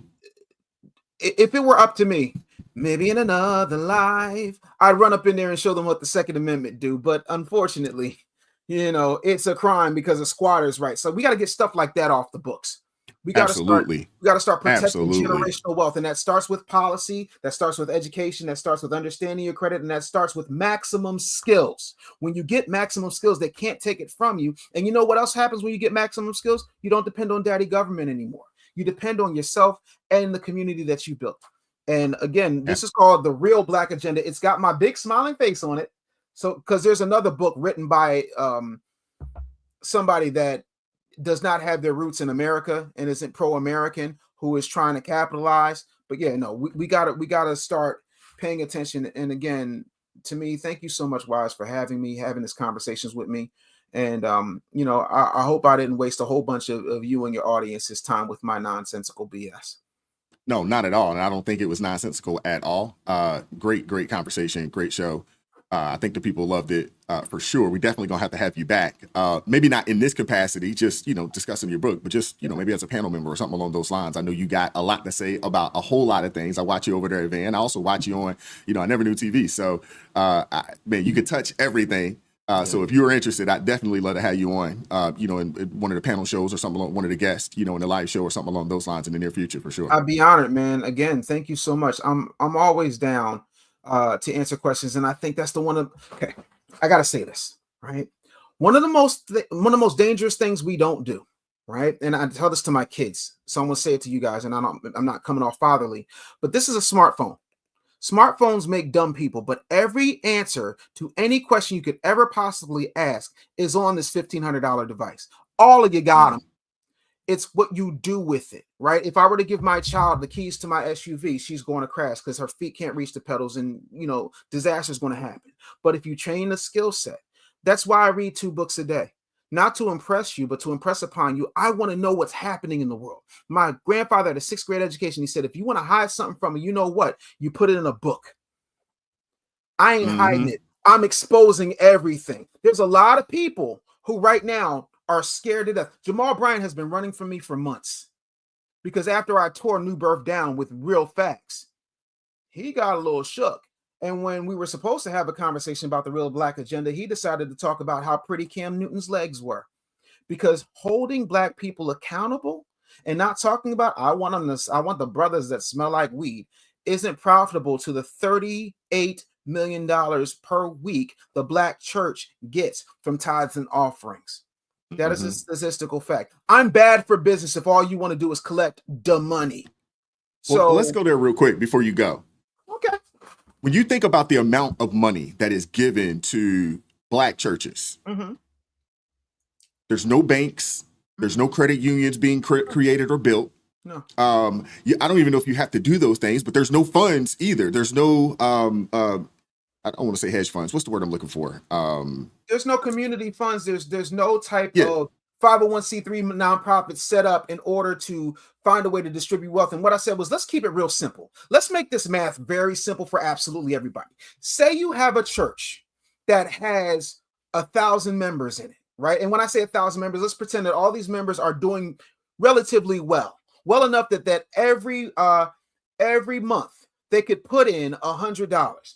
So if 1,000 people are putting in $100 a month, that's $100,000 a month. That, last I checked, was $1.2 million a year. That could fund scholarships. That can fund urban renewal. That can fund first-time home buyer down payments, deposits. But we don't do that. That's why there used to be, before COVID, there were 23 active Black-owned banks in America. There are 17, and the majority of them are not even run by Black people. See, the church is not there like it used to be. The church used to be a beacon of community. It used to be a bastion of hope. It used to be a place where you could be safe, you could be skilled, you could shout, and you would have skills. You know what it is now? It is a place where it's about give me the money. It's about the show. It's about feeling good. That's why we got 3 services at 7, 9, and 11. We got Bible study. We got the golf ministry. We got the juice and cookie ministry. And we got to get Sister Do Funny or First Lady Do Funny a brand new fur coat because she got the style. And by the way, my private jet from people like, I don't know, Creflo Dollar, who is a product of Kenneth Copeland Ministries, because Kenneth Copeland wanted to collect the Black money. A lot of these churches, you got people like Marvin Sapp talking about close the doors. No, close the doors, because they want to collect the money, because collecting the money, but the communities look like trash. And that only happens in the Black community. You show me a Catholic church that has a rundown community around it. You can't. You show me a Chinese American church that has a rundown community around it. You show me a Buddhist temple that has a rundown community around it. That only happens in the Black community. And the Black churches don't have Black leaders anymore. They have what my friend, the late, great Dr. Julia Hare would call a bunch of leading Blacks. That's why you got Reverend Al Sharpton making approximately $3 million per annum on MSNBC. That's why you got Jamal Bryant going from the Empowerment Temple in Baltimore to replace really funny Eddie Long down at New Birth in Atlanta. There's no substantive conversations happening. There's no real change happening because the hustle has been, let's tell our black women that they're great and they don't need black men, and they're being reinforced. That message is being reinforced in the church. They're taking the money, and the church campus looks beautiful, and they've got all these facilities, but there's nothing happening in the hood for black people. That's why I am a big believer in what Christ said. He wanted an ecclesia and not a church. An ecclesia has open doors. A church has closed doors. You know, they used to chain the Bible to the pulpit so that the people couldn't get access to it. That's by design. They used to have redacted Bibles for slaves because they didn't want them to talk about revolution and doing for self and overthrowing things that are unrighteous. So, yeah, that's why you got people like Jamal Bryant running scared from me, because I'm going to hold your foot to the fire, and that's bad for business. Absolutely. I mean, DeJuan Davis said, and I don't know how accurate the number is, but he said the church, Black Baptist Church, collected $800 billion from tithes and offerings dating back to 1980. That type of money could fund some venture capitalist funds for what you just mentioned, the young person that doesn't want to go to college. Maybe they got an idea. I talk about this all the time. If you had an idea that you knew, like if you could just foresee the future, like you could see the future, you had that gift and you got this idea that you knew this is a $1 billion idea, but it's going to take you $100,000 to get that thing up and running. Right. Do you know people? Do you have 5 people that could give you 20,000? Do you know 10 people that could give you 10,000? Do you know 100 people that would give you 1,000 to get that thing kicked off? And in the black community, that's just not a thing. You know what I'm saying? We see it in other communities, but we don't see it in ours. And if you were to go to church or something along those lines and you told them like, hey, I got this idea, you could show them the blueprint, you could show them the business plan, so forth and so on. This is the vision. There is a full need, and this is the need that I got a solution to solve it. You couldn't get the money to do it. No. But yet the church collects, millions of dollars on on a month-to-month basis. I mean, it's ridiculous to me. Weekly. Right. So it's approximately 19 billion annually in tithes and offerings with about 400,000 black congregations. So that average out to about 38,500 per church per year, or roughly $740 a week. So alternatively, if you size it larger, and the weekly take could be an estimated $1,200 to $1,500. Like you can break it down in so many ways, but here's the gag. What you need to do is hold these folks accountable. Do you know what no one talks about in America? Do you know why we have the Irish mob and we had the Italian mob? Because they needed to make sure that their communities were protected. That's where the protection racket came in from. They were organized because they were shut out of the system. A lot of those groups, the Irish and the Italians, didn't become white until my mother's lifetime. We're just keeping it a buck for numbers' sake, right? So they had to depend on each other. They hedged themselves around. People forget during the Great Depression, the Irish were right there with the black folks, and they were called potato N-words, right? We can talk about feelings or we can talk about facts. I don't rewrite history, I recite history. And so they created an infrastructure, be it wrong, but it was a criminal enterprise. That's how the Kennedys got their money, by making hooch in the bathtub. Look, we're going to talk about it or we're not going to talk about it. That's what they did. That's why Vegas looks the way it does, because the Italian mob went out to a piece of desert and they made casinos. They made a fun lane where they could launder their money. We're not taught to do that. We're taught that we got to separate and we got to integrate. My grandmother, who was born, my mother's mother was born in the 1920s. She said, I never understood why my children did all this stuff. Every last one of your aunts and uncles, with the exception of your mom, because she was an emergency birth, were born in black hospitals with black doctors. We had black bankers, black lawyers back there. She said, I don't know why they want to sit at lunch counters and eat unseasoned food. I don't get it. Because she saw what a thriving black community was. She saw Tulsa. She saw Eatonville. She saw those places. And she knew that this trick bag, because immediately, as soon as we were able to go to white hotels, we abandoned black ones. That's why you can't name me 3 successful multi-million-dollar black hotel chains in America right now. That's the gag. And the church is the foundation of all of this. And so black women give away their money, and they also put the pastor as the spiritual head of their household instead of their husbands, if they have a husband at all. And if they do, he ain't coming to the church because he's already hip to the grift. But I digress.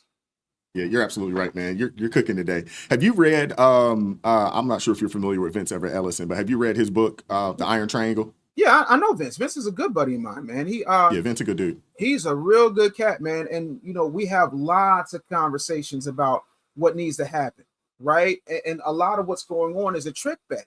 And once we tell people what they can actually get accomplished, Vince and I are in lockstep on this. Once we tell people what they can actually accomplish and we give them a path to get there, then ain't no more excuses. That's it. But again, I'm watching people who are making tons of money tell people who are giving their last to give that 10th, right? Which, by the way, Jesus paid it all, but I digress. To give that 10th, and they ain't got nothing to show for it. So you waiting for God to bless you, but you're not doing anything. Even if you look at what Jesus did, you can't name a miracle that Jesus performed that did not require some movement by somebody else. Absolutely. Fill these barrels up so I can turn this water into wine. Walk out to me on this water, right? Lazarus, come out of your tomb.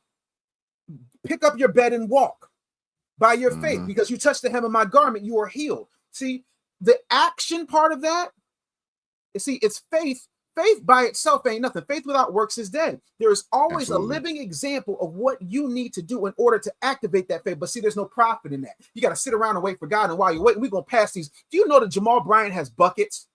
They're not plates. They're buckets. And I'm not exaggerating. And if I'm lying, I'm flying. I was in Newburgh. Now, when you say buckets, do you mean when you say buckets, you talking about the 5 gallon, like the Home Depot 5 gallon paint buckets? Buckets, bro.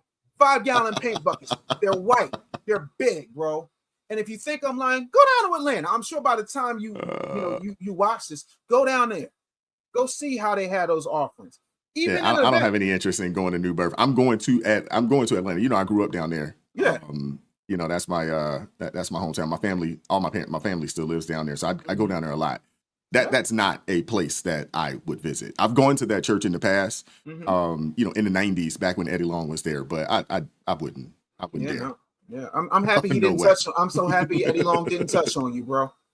No, I mean, I wasn't there. I wasn't even there as a member. I was there as a we were there as guests. It just, you know, you could just kind of see it. You know, it's just like, nah, this ain't it. And in fairness, I could be wrong. I don't know gallon sizes. It could be a 1 gallon. I just knew it wasn't a plate. I knew I saw buckets because I was down there with Masterpiece speaking. I got the tape. Come on, man. Oh my goodness. Like let's not play these games. But here's the thing: there are good churches, there are good pastors, there are people who mean well. But the problem is there's not enough of them to hem off the grift that is happening. Again, FBI, faith-based initiatives. What happened to separation of church and state? How many broke pastors do you know? And why is it? Again, show me the majority of Black churches that have Black communities that are thriving as well as the Black church does, and I'll apologize. Show them to me. Name them. Go. And if they're not the majority, then you got to concede that what I'm saying is factual. I'm waiting. Yeah. That's it. Why was he run out of Baltimore? Why was he told to get up off the block? Because he was confronted because he wasn't doing anything but showing up for cameras. A Target fast is hurting more Black people than it's helping Black people. We ain't talking about that. Where's the conversation about that? Yeah. So, yeah. Keywan Lynette says, with the $10 super chat, thank you very much. I'm genuinely curious why so many non-Blacks are offended at reparations or consider it racist. It's just fair restitution, in my opinion. Anyone be willing to call in and respectfully discuss their position? Oh, I would love that. I don't have anything to do today. I'm right here. I would love that. I would love to hear how racist it is. Please regale me. Tell me about it. Tell me how that makes sense, because if that's racist, then it's racist when white people get it. It's racist when Japanese internment victims got it. It's racist when Jewish people got it, even though we didn't have anything to do with that. That was all Hitler, aside from the fact that he used us as a blueprint. But yeah, explain how it's racist when that's like saying my house flooded in March of last year, right? That's like saying that State Farm was racist because they repaired my house. Wait, what? That's it. So, and again, I got a question for you. Lisa here, she probably doesn't want to come on, but she says, if Africa shipped over the slaves, why not go after them? Honest question. That is an honest question. It's also rooted in ignorance, and this is the problem. Sometimes this is the only argument I have for critical race theory, which I think is crap. But it's because you don't know. You're a victim of your own lack of education, and that's not your fault. So allow Uncle Dave to get close and educate you. First of all, slavery was a very common thing. It wasn't invented in Africa. It wasn't invented in Europe. It was something that had been happening since the beginning of time. And most slaves were prisoners of war. That's how that worked. And over a period of time, especially if we're talking about Africa, and you can read this in books like They Came Before Columbus or Lee Rowan Bennett's Before the Mayflower, you can understand that the tradition of slavery in Africa is not chattel slavery. Nobody was treated like cattle. They were treated like human beings, and they were only enslaved for a certain amount of time. That's what was happening. So if you're taking over an area, which happened everywhere on the face of the planet, you're thinking that, okay, they're taking these folks off our hands, we're going to get their land. That's a little bit different than what actually happened. And by the way, I don't know if you know this or not, but you show me historically where off the coast of Ghana, the Ghanaians were, the Ghanaian people had ships ready to go, because that's not what happened. Europeans came over, took advantage of a situation, literally hoodwinked and bamboozled folks, and then took those people and enslaved them. That's not talking about the people who were already here, because there was a bunch of black people who were already here. That is a statistical, historical fact. Again, you can read Ivan Van Sertima's They Came Before Columbus and Lee Rowan Bennett Jr.'s Before the Mayflower if you need some historical doctrine on that. But no, Africans were sending other Africans over. No, boo-boo cakes. They thought that they were in a situation where, you know, this was going to be a different type of ballgame. Chattel slavery is a completely different system than the slavery that they experienced. So they only had that basis to go on. Nobody would in their right mind send somebody to that. So yeah, no, that's not exactly what happens. Sorry. Looks like we have somebody that would like to pull up if you got a little bit of time, Dave. Pull up on me. Give me a second here.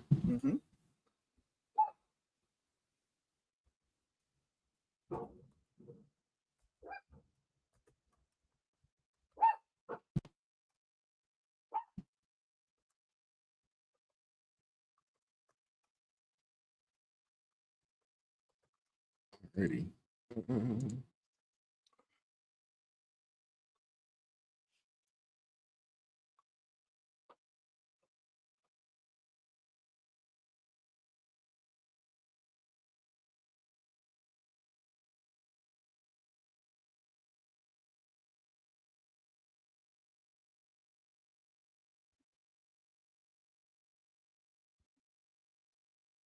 All right, Unapologetic One. I dropped the link in the chat, so it is there. So when you do get a chance, you see that and you can pull up. Also, you know, to me, it's one of those things where people need to understand.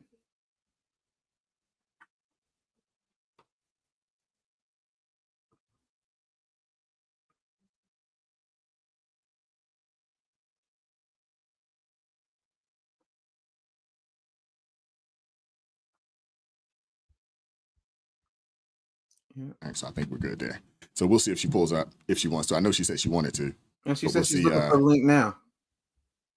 Okay, it should be, it's pinned at the top.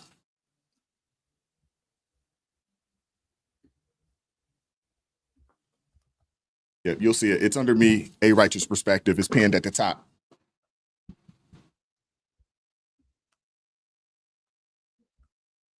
Mr. Largy with the $5 super chat says this show was phenomenal, guys. I'm paying tuition. Thank you very much, man. Appreciate you. Thank you, Mr. Largy. Make sure you grab the book if you haven't already.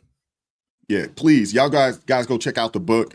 I am once we get off of here, I'll update the link so you can get to Dave directly. If you want a signed copy or something along those lines, I'll update that link in there. I just put the link to find you on Amazon. The Amazon link there. So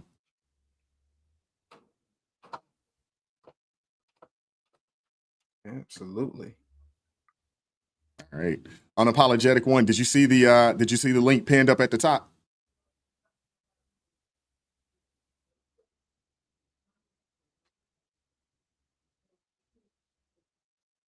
Okay, looks like she found it. All right.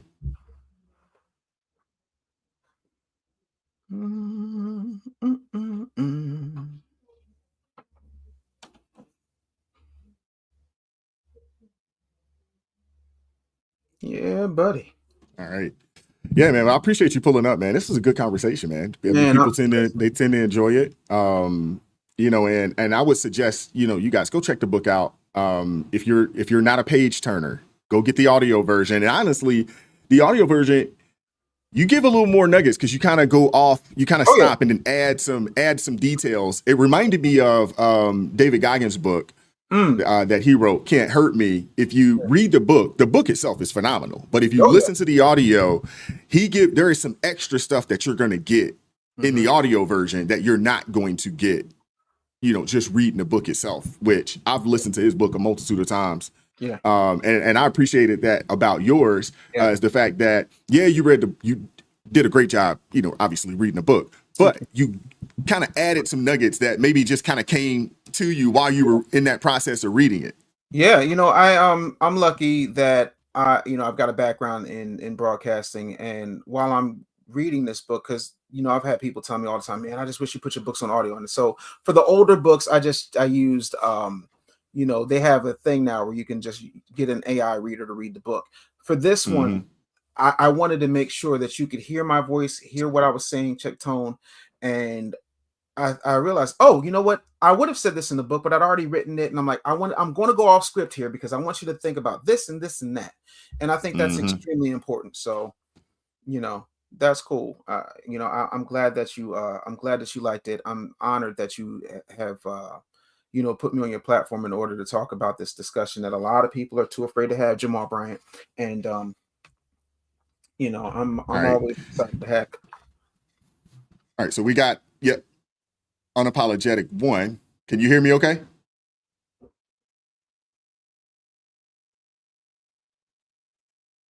Nope. I'm going to pull you up. I got separate screens, so I'm going to pull you up on the main screen. All right. 1 second. Mm-hmm.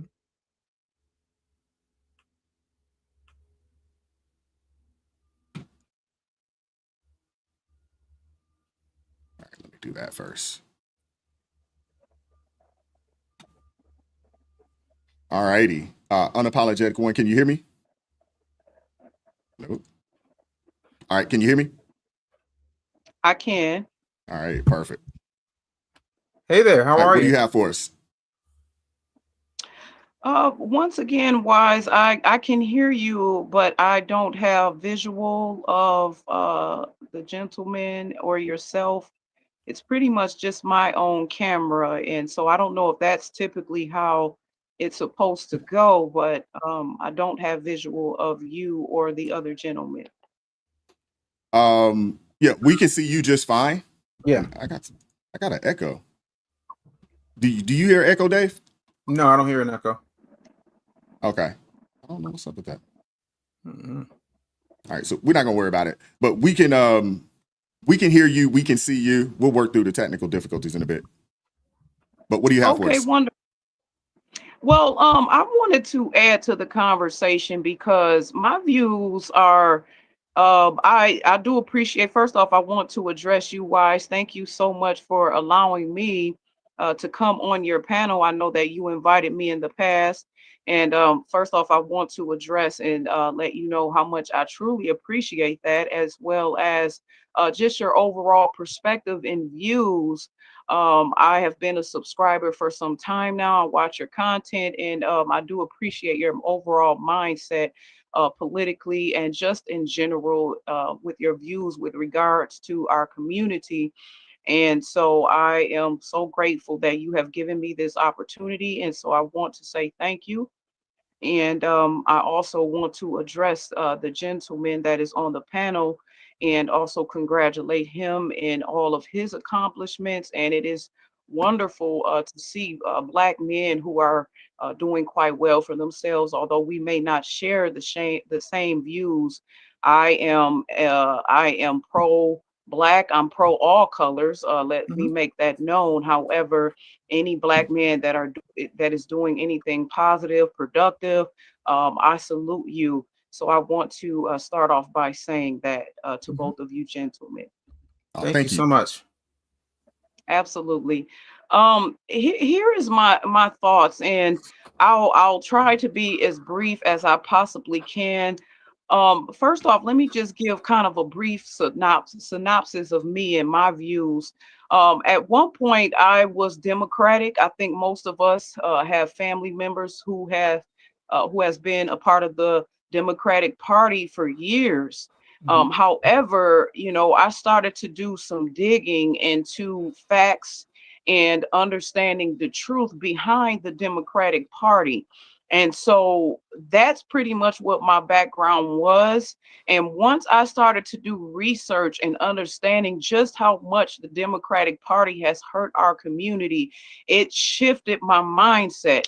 I no longer started following these race baiters, and I started to think for myself.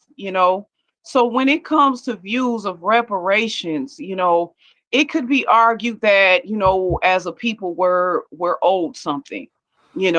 However, I just as I was saying when I was in the chat, I don't agree that it's beneficial because until I believe the young man or the gentleman on your panel alluded to this, which I did not catch the beginning of the live show. So there may have been some things that I missed, but what I did come on, and what was being discussed in the chat is that reparations is a good thing. And in my opinion, I feel that we should not get reparations because we need to fix ourselves as a community. But the gentleman on the panel did state that until we can fix the problems within our own community, which starts with the mind, everything starts here. And until that changes, until you're able to change the mindset of the Pookies and the Ray Rays and all of these other phrases that we have come up with, until we're able to fix fatherless homes and even address it as an issue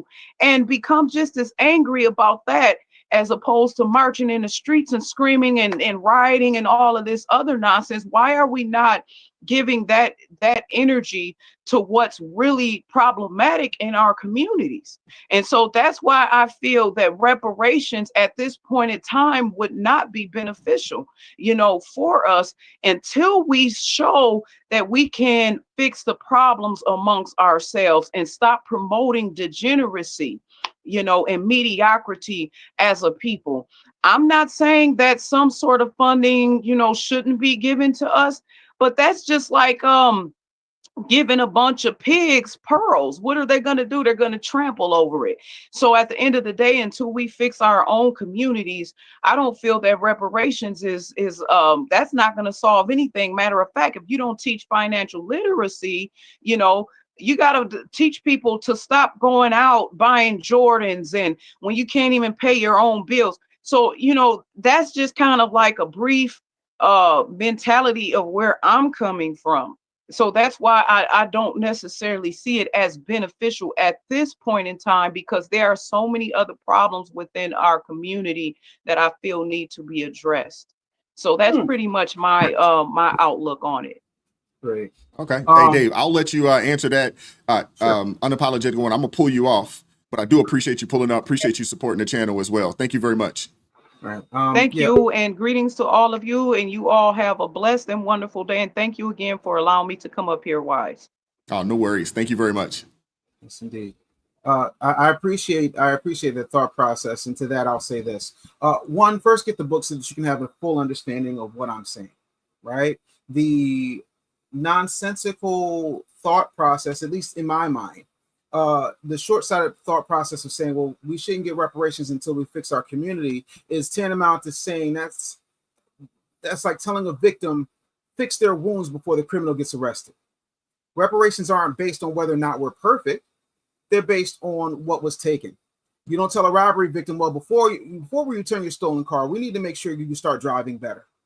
The harm is what caused the brokenness. The theft is what created the instability. Also, I need you to understand that we're not promoting anything.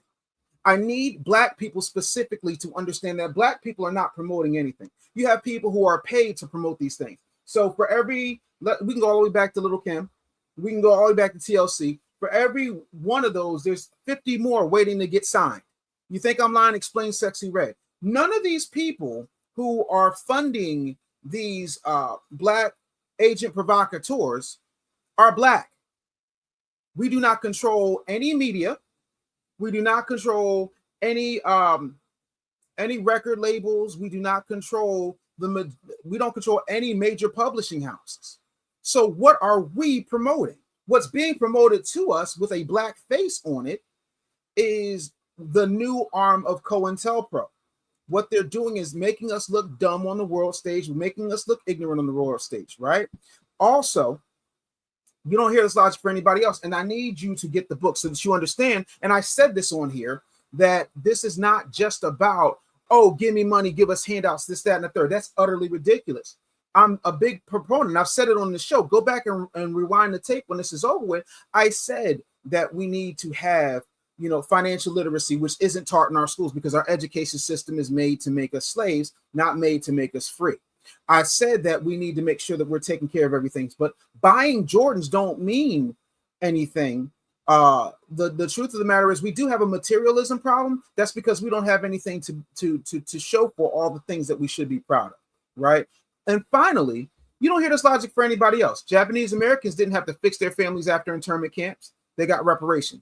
Jewish Holocaust survivors didn't have to fix their communities first. They got reparations. Native tribes have received payments and land settlements, and nobody asked them to heal themselves first and get off the peace pipe. So at the end of the day, until you can show me something other than, well, I feel like, and not address the actual factual, financial, psychological, educational, nutritional, and skill deficiencies in the Black community specifically, we're not having a fair and honest conversation. Now, you can tell me where I lied or where I went wrong. I think you're on it. I think you're absolutely on it there. I want to bring Aaron in. Natives. I'm curious as to how I'm wrong about the natives. Oh, hey, Quincy, can you elaborate on that? Quincy, when you say you're wrong about the natives, can you elaborate on that for me? And shout out to Kiwan Lynette with the $2 super chat. Would you debate Mr. Ellison on reparations? Here's the thing. I don't need to debate him. I can call him. The thing of it is, I'm not talking about reparations for slavery. I'm talking about reparations for the things we can actually see. Because the argument, if I were to do a debate the way people think I mean reparations versus what I've actually said just today, would change the tone of the conversation. Because when people say they want reparations for slavery. I want reparations for what's happening right the hell now. Period. Because I gave you 4 or 5 communities that none of you will walk down the street for at 2 o'clock in the morning because the conditions have been set a certain way. You can't argue that. Now, when it comes to Vince, he and I see eye to eye on a lot of stuff. And the truth of the matter is, if there's something wrong in our communities today that needs to be fixed, then those things should be addressed. Period, point blank. This is not about reparations for slavery. Look at what happened since LBJ took office. And we can go from there. Period, point blank. We can talk about what J. Edgar Hoover did. We can start from 1984. In Philadelphia, there's a place called Osage Avenue. And on Osage Avenue, a Black mayor named W. Wilson Goode bombed a Black community called Move because they were self-sufficient and they weren't trying to adhere to what the city was telling them to do. They bombed Black people when I was 8 years old. That in and of itself requires repair. So yeah, I'll have a conversation with Vince. Matter of fact, I'll call him after this and we can have the conversation.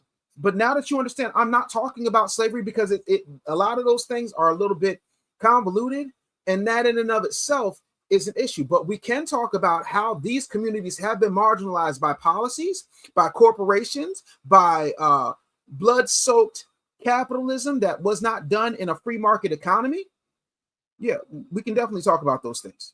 Period, point blank. Shout out to Crystal with the $5 super chat. Says, hey, why stopping by to say hi. Keep up the great work.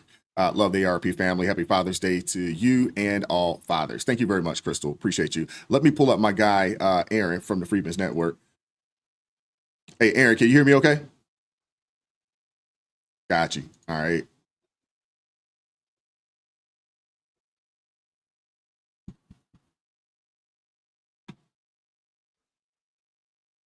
Oh, snaps. I didn't mean to do that. Sorry about that.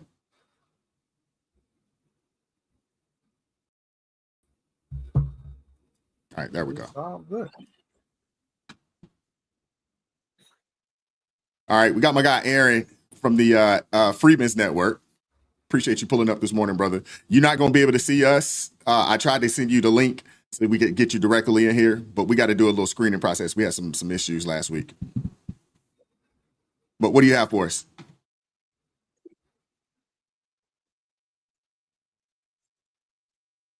Can you hear me? Okay, I can hear you. It's just a little echo. You echoing a little bit. Got you. Well, I'm gonna be quiet.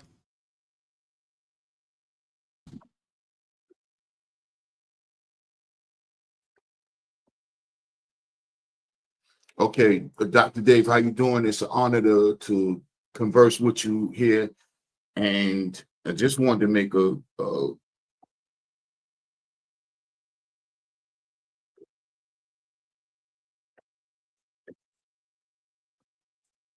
statement. You summed up everything concerning the reparations, and the people that say that we're begging, why is the echo? I'm hearing myself, the playback on myself, and it's confusing me.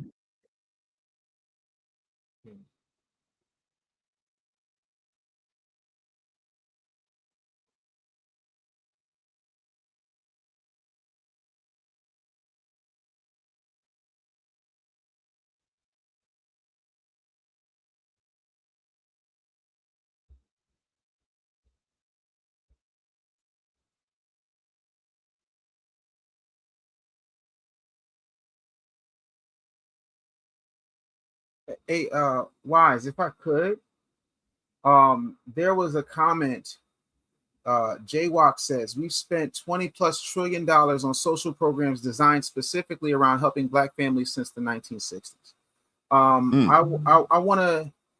want to talk about that and tell you point blank and period that's a lie, and I'll give you $10,000 if you can prove me wrong. First of all, let's talk about what that number is. That number is not exclusive to Black people, so let's stop that right there.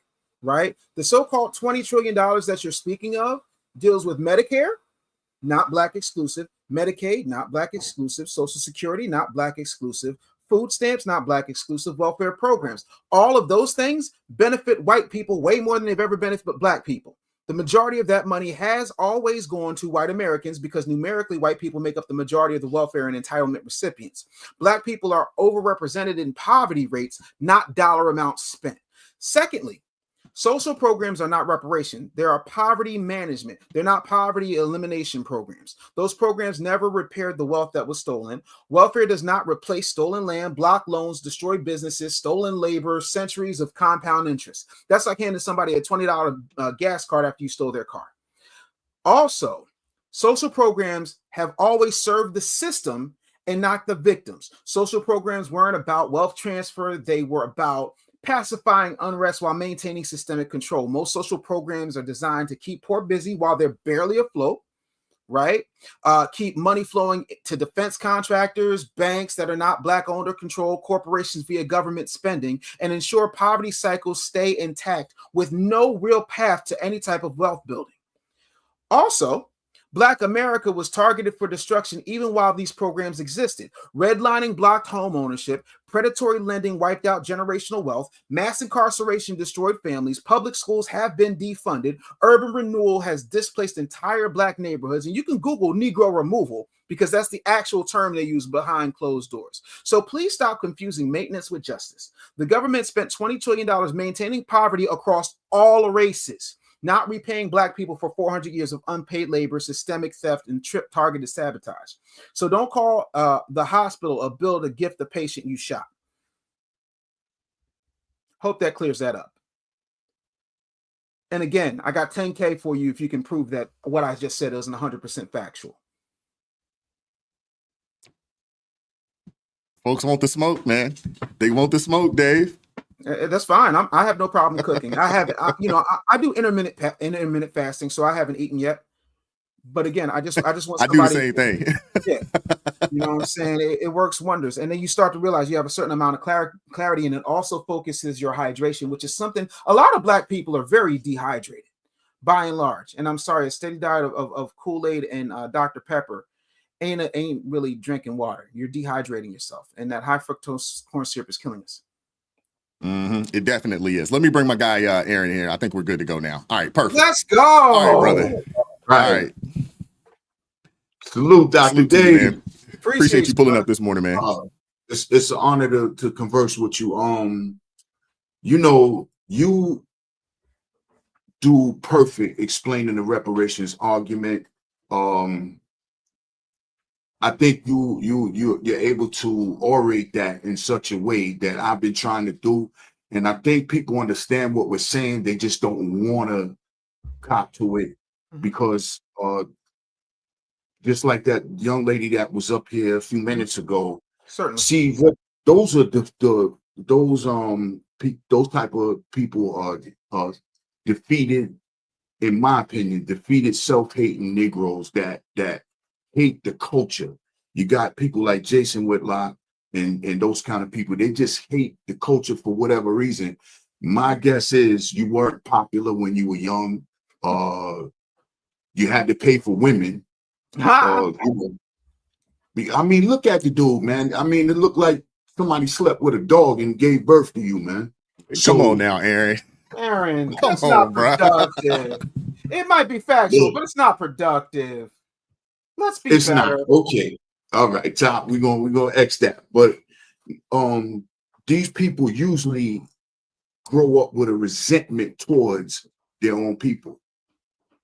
And this is why, we don't need reparations because we got to get financially literate and all of this stuff. But what were these other people financially literate when they got restitution for whatever they went through? Were they mathematicians and economic scholars? So miss me with that. And that's pretty much, man, like I just get tired of that. And the culture, you know, people, the culture's ignorant. Y'all don't need no reparations because y'all ain't gonna do nothing but spend money on Jordans and gold chains and $1,000 outfits and all this. If that's what the people want to spend their money on, let them. That has nothing. It's none of my business. It's none of your business. That's their business. Me, myself, I want to get with like-minded people in order for us to build and do commerce. That's what I would like to see. And for the generations coming behind me, not so much me. I got more years behind me than I got ahead of me. So, you know, I don't pretty much live my life. I'm doing okay. I'm not rich. I'm doing all right. You know, I got 2 paychecks coming on the way to me from 2 jobs. I ain't want for a whole lot. So, but it's more so for me to see the work we're doing now and the work that has been done in the past, that it wasn't just for nothing.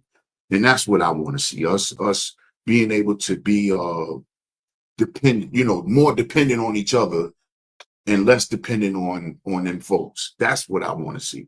So to them people that telling us we don't need this and what we don't need, and most of the time, let me say this real quick. Most of the time when you see them kind of people, they're usually people that wouldn't qualify for lineage-based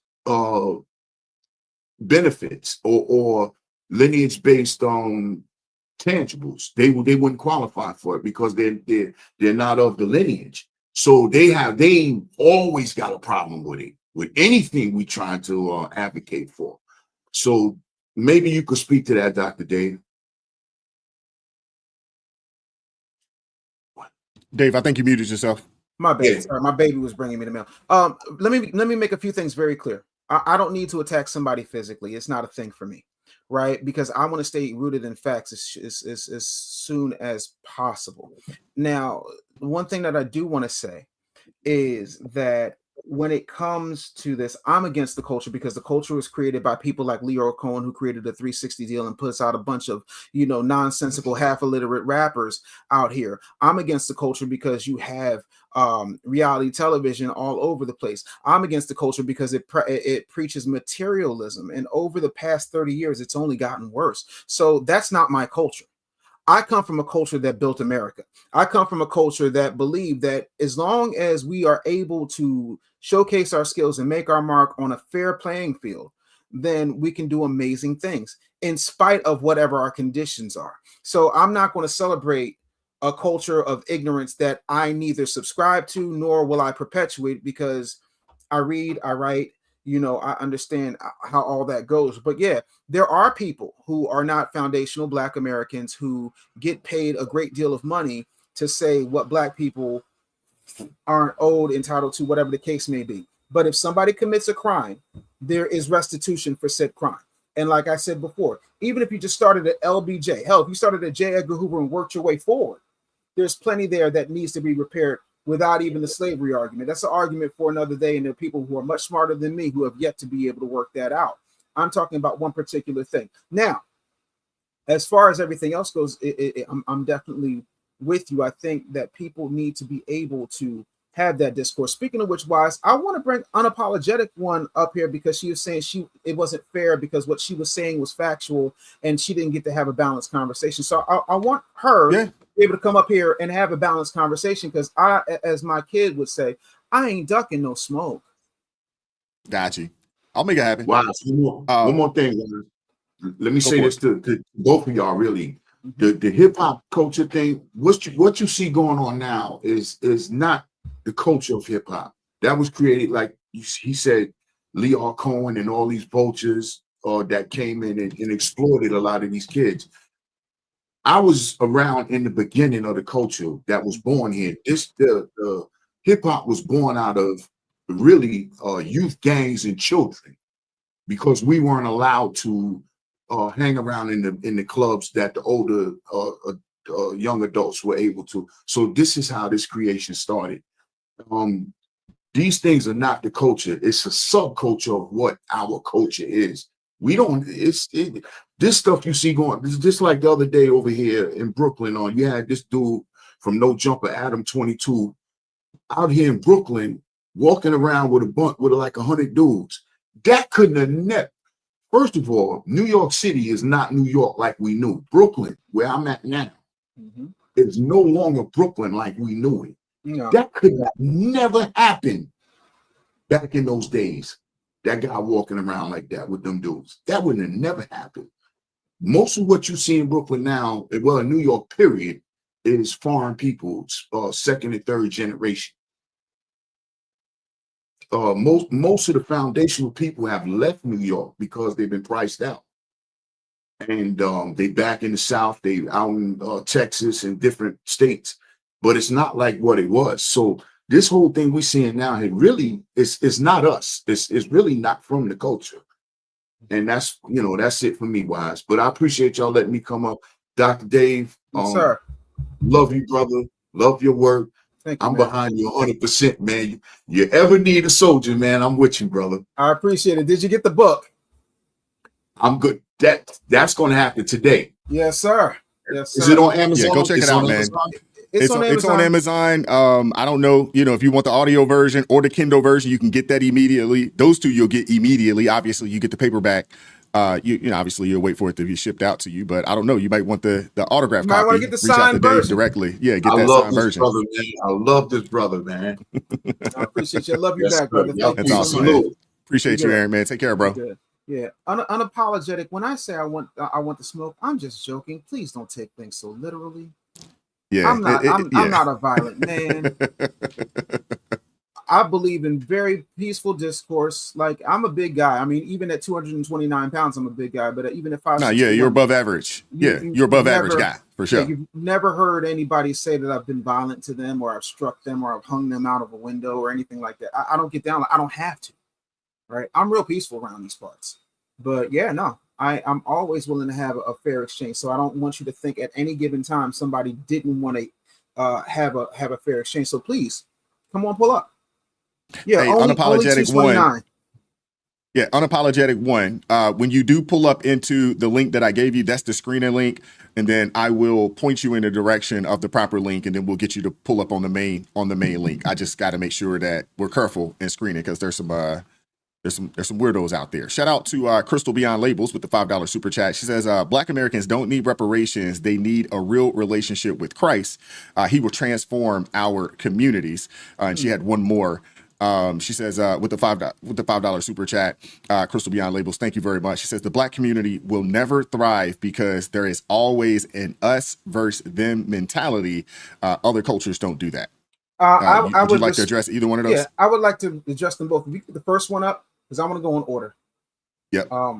Black Americans don't need reparations. They need a real relationship with Christ. He will transform our communities. Unfortunately, that relationship has been hijacked by crooked prosperity preachers, faith-based initiatives, and programs designed to keep us docile. The church has been weaponized, which is why even Jesus said, where two or three are gathered, there I am in the midst. We need a relationship with Christ. I do agree with you, but right now that is not happening. And by and large, like I said, and this is a statistic, $38 million a week in tithes and offerings. Our communities have not been made better by what we've been presented as what is Christ. We need a good relationship with the Lord, and we don't have it because it's being corrupted, and the Bible is being cherry picked by people who want to make sure they maximize profits, not maximize salvation. So that's the first thing. And by the way, one has very little to do with the other, because regardless, you can be a faithful person and still be poor. You could be a faithful person and still be victimized. The book of Job shows that.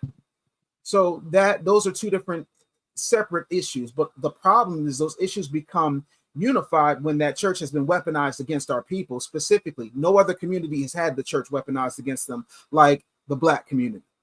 Crystal then goes on to say, go ahead. I want to add to that. I don't know if she was meaning the church. She was just speaking the principles of Christ, the relationship of Christ, and the principles of the Bible is needed. Absolutely. Not the church, because what we know, we know the church at this point now, most of it, most churches have been bastardized, unfortunately. And you mentioned it. They've been infiltrated by, maybe Marxist, communist individuals. And, it's really not serving us the way it should be serving us right now. So just to kind of give her some grace there. I don't know if she was talking about the church. I think she was meaning we really just a true relationship with Christ is the direction that we need to kind of get back to, like we were, pre the civil rights movement. Yeah. No, but Unapologetics talking about somebody insulted her. Who insulted you? I'm confused. What did I say that was insulting? Explain it to me so I can apologize, because I didn't call you out your name. I didn't say anything bad about you at all. So it might have been somebody in the chat. Might have been somebody in the chat, because I'm not on that. But Crystal, with the second point, the Black community will never thrive because there's always an us versus them mentality. Other cultures don't do that. I beg to differ. Look at the Anti-Defamation League. It's always us versus them.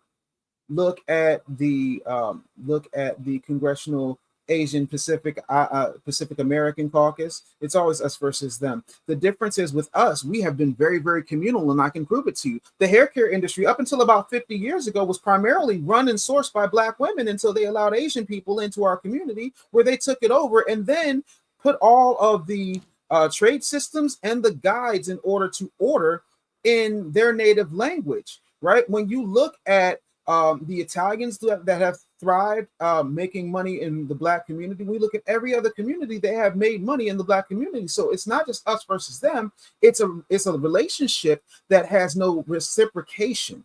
And that in and of itself is the problem. We have always needed each other. If that's the case, we wouldn't be dancing in the street for Hillary Clinton, Joe Biden, and all these other folks that haven't done anything for us. We have not said, oh, Black people and nobody else can come in, because if that was the case, we'd be like Chinatown. If that was the case, we'd be like Little Italy. It's the system that we're against, not other people, because that system has made billions, if not trillions of dollars off of the exploitation of Black Americans. I want to give her an opportunity. I don't want to have to, have her do a super chat for it. But she says she was talking about within the Black community, us versus them within the Black community. So, and clarify this for me, Crystal. You mean us versus them, meaning Black people versus Black people? Is that what you're meaning? Kind of clarify that for me if you could. But I do want to ask you this question, Dave. Sure. Whilst I would assume that she'll jump in there and clarify. But how much accountability do we have to take?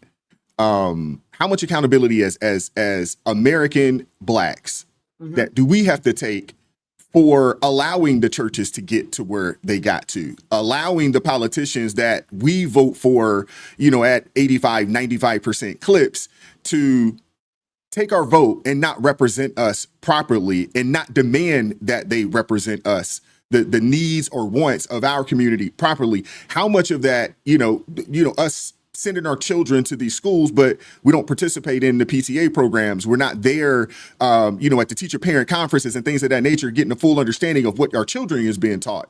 We don't typically find out that, our kids are behind until, they're in high school, when you probably could have caught that had you been an involved parent, you would have caught that in third grade. You know what I'm saying? Like, so how much accountability do we have to take as a community for one, not removing the bad actors, not holding the pastors, the deacons, and the people in that church that are the church leaders accountable, for some of the lack of the lack of leadership or the lack of proper examples of how we should go about doing things, to include to allowing Aaliyah Core and these people like in the hip hop community, because they control it, but we take the checks to spew what they tell us to spew. So how much accountability is on us? Can I ask you a question? Go for it. Have you ever had a record deal? I haven't. How many people do you know personally who have had record deals, who have gone platinum? Personally, not going platinum, but I do know of at least one person who had a deal, but the album got shelved. Sure, I've been through that. I've full disclosure, again, I've lived a very full life. I have some backgrounds for Levert, I have some backgrounds for Teddy Pendergrass. I've had record deals. I understand how that whole situation goes. The thing of it is, my point is, the majority of Black Americans are not performers. The majority of Black Americans are not entertainers. The majority of Black Americans are not in the media. So what happens is, if they take a few of us, the same way they took a few Negroes and put them in the house and gave them master's best hand-me-downs and said, yo, you get those Negroes in line, right? If you don't know that there's a problem, like for the longest time until I became a little bit older, I used to think that there was some fat man in the North Pole that bought my Atari.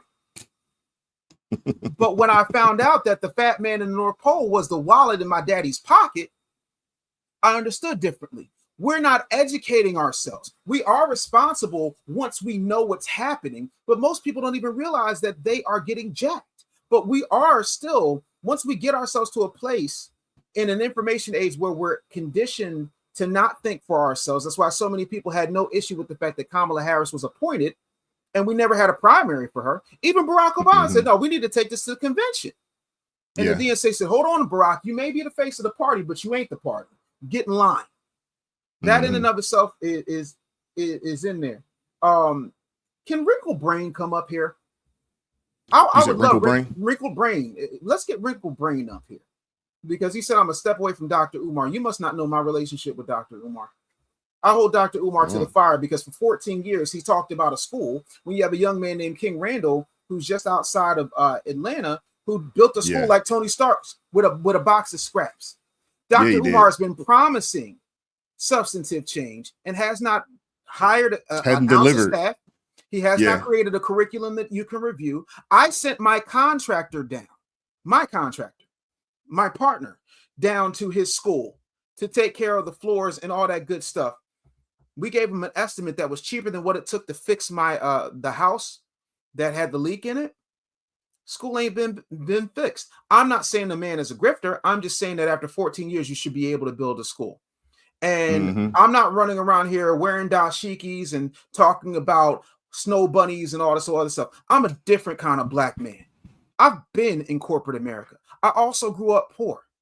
Me saying that there's certain things in the Black community that need to be repaired. Anybody who isn't Ray Charles or Stevie Wonder can see that there are things in the Black community that need to be repaired. So please explain to me how I'm a step away from Dr. Umar. Who am I grifting? Do you hear my employees complaining? Oh, you don't? Please stop that. Crystal, she did elaborate. She was talking about what she said is, yes, why is Black Caribbeans, Black Americans, Africans, us versus them, we're all Black. That's where she was going with it. Okay, so let's talk about that for a minute. And again, I need to be very, very clear. I have business partners who are not foundational Black Americans, and we get along absolutely fine. But to act like there's not a difference is as ignorant as saying that Vietnamese people are the same as Chinese people, are the same as Japanese people, are the same as Indians. They're not. They're all Asian Americans, but they all have a different cultural frame of reference. They all have different struggles and different issues that they need to address. What happens is we're the only group of people who look like the people who are not the same group of people. And so when you have an immigrant, and when I say immigrant, I mean a legal immigrant experience, and you have ties to your actual ancient culture that foundational Black Americans do not have, there is some distinct differences in culture and upbringing and mindset and clarity that need to be addressed. And to act like we are absolutely all the same when we don't have the same cultural frame of reference is not exactly accurate. However, when racists want to get up against all of us, yeah, it's definitely all of us. But yeah, there's nothing wrong. See, nobody has a problem with delineation when it's St. Patrick's Day. Nobody has a problem with delineation when it is, Chinese New Year. Nobody has a problem with delineation when you're LGBTQ. It is only when foundational Black Americans say, hey, we want to be able to put our flag up in our Instagram profiles that there's a problem. So, yeah, no. And Wrinkle Brain says, your ideology seems to be pro-Blackness instead of pro-Christ. See, that's the problem with not knowing me. You would know that I have a degree in theology, which is why that man referred to me as Dr. Anderson. You would understand that I am not just pro-Black, I'm pro-people, but I don't see anything wrong with being pro-American and being pro-Black, the same way that I am pro-Jesus and pro-American. There's nothing wrong with that. Every human being on the planet is pro them. But again, every 5th of May, we ain't got no problem having chimichangas and a couple of margaritas and saying Happy Cinco de Mayo. Surely you jest. And again, I'm here for Black people, being taken care of around the world. But I'm a big believer in taking care of home, taking care of Americans before we take care of everybody else. That's why we're in the mess we're in right now, where LA is burning, because we're so busy prioritizing illegals and foreigners and everybody else. I think you should take care of your house. I can't say my neighborhood is trash when my house looks like season 3, episode 5 of Hoarders. That doesn't make any sense. Yeah. I'm waiting for somebody to tell me how that's wrong. Wise, please. This is your show, please. Now, I don't think anybody is. I don't think anybody's going to refute that particular statement. My concern with reparations, whether it's going to happen or not, honestly, I don't think it's going to happen. My issue is that we allow the Democrat Party to use it as a tool to manipulate us to move in their direction. I have an issue with that. If it happens, I mean, great. If it doesn't happen, I mean, it is what it is. I'm going to do what needs to be done. And that's the thing that I appreciated, in your book. You talked about reparations, but then you went on to some other solutions that, whether that happens or not, these are some things that you can do in taking control of your life. And I appreciated that a lot, because there are a lot of people out there that would say, oh, you're looking for a handout, and we don't have to go down that rabbit hole there because you explain that. But you also have a lot of people who use the reparation conversation either as a crutch or keeps them from doing step 2, 3, 4, or not step 2, 3, 4, but number 2, 3, 4, and through 7, 8 of your agenda, because they won't move, because they're still waiting on someone to give them something in order before they decide to say, you know what, I'm going to take some control, in my own life, and I'm going to move. Number one, you hit the nail on the head when you start talking about owning something. Those are things that can be done right now. When you think about the money that we have, right? Those are things that can be done right now with or without a reparation conversation. And that's when the you whole start thing talking about ownership. Right. The entire book is not about reparations. And Wrinkle Brain, it's not. I completely asked you to come on up here, but again, I never once said Blackness over Christ. I identify as a follower of the way. I'm a theologian. I believe in all people.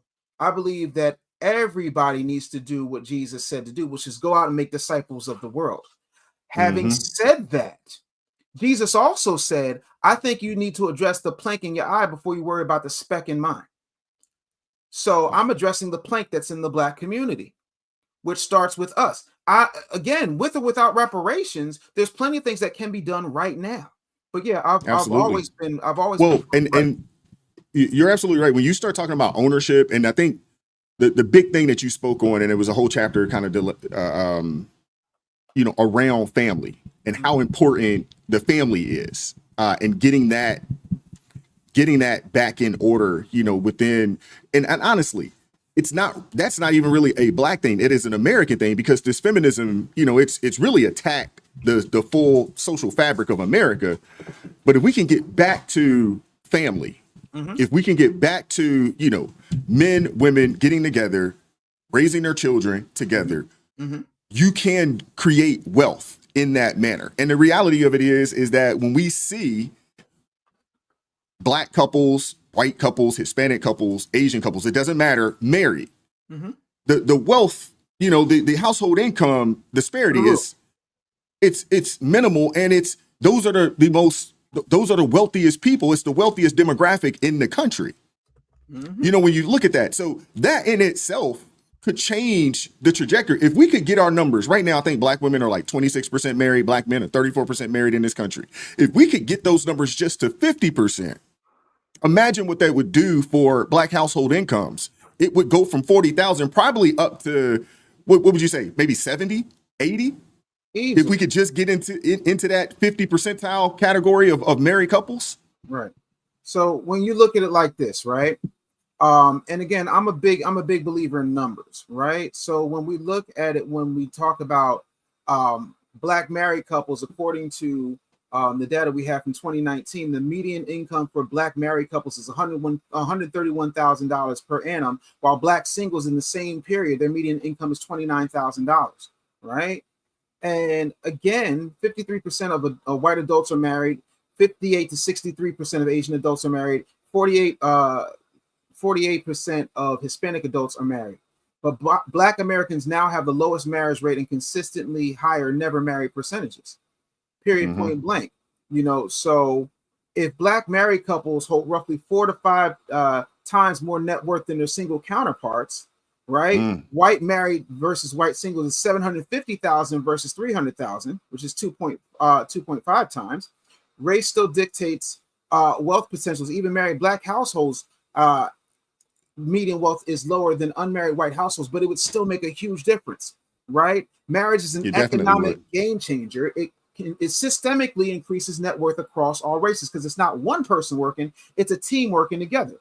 Black couples benefit most in proportional gain, and marriage help, but it doesn't actually close the racial wealth gap, but it makes it all at least a competitive race. So that's where we are on that. Yeah, definitely. Yeah, I guess nobody else wants to pull up, man. But that's Dave, okay. Man, I appreciate you pulling up today. And this was inspired. I mean, we thought this today was going to be about an hour or so, and this thing ended up going 3 hours. So, hey, my apologies for going over. All right, that's all right. Yeah, man. I want to make it clear that the book is not called the Black Reparations Agenda.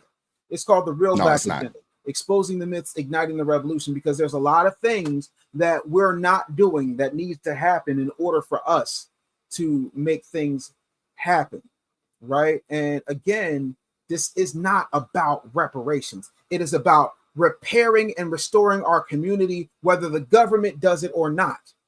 Again, I beg you, please go look up the Rally for Reparations 2024, where I stood on that stage in front of my own people and told them straight up and down, you need to prioritize your health. We need to get back to Black families. We need to make sure we fix father absence, and we need to stop weaponizing baby mama culture and the child support system so that we can make something happen. I'm not waiting for somebody else to do it. If that's the case, I'd be at a job right now. I haven't punched the clock since December of 2012. Period. And that's because I wasn't waiting on daddy government. Again, that's how that goes. And when did I, whoa. Unapologetic One says, please don't have him back. He encourages disrespect to Black women. He allowed that Aaron character to disrespect me and didn't address it. I didn't hear it. Had I heard it, I would have addressed it. The other part of that is the 96% of my executive team that happens to be Black women, and the over 300 Black women I have put into retirement would beg to differ.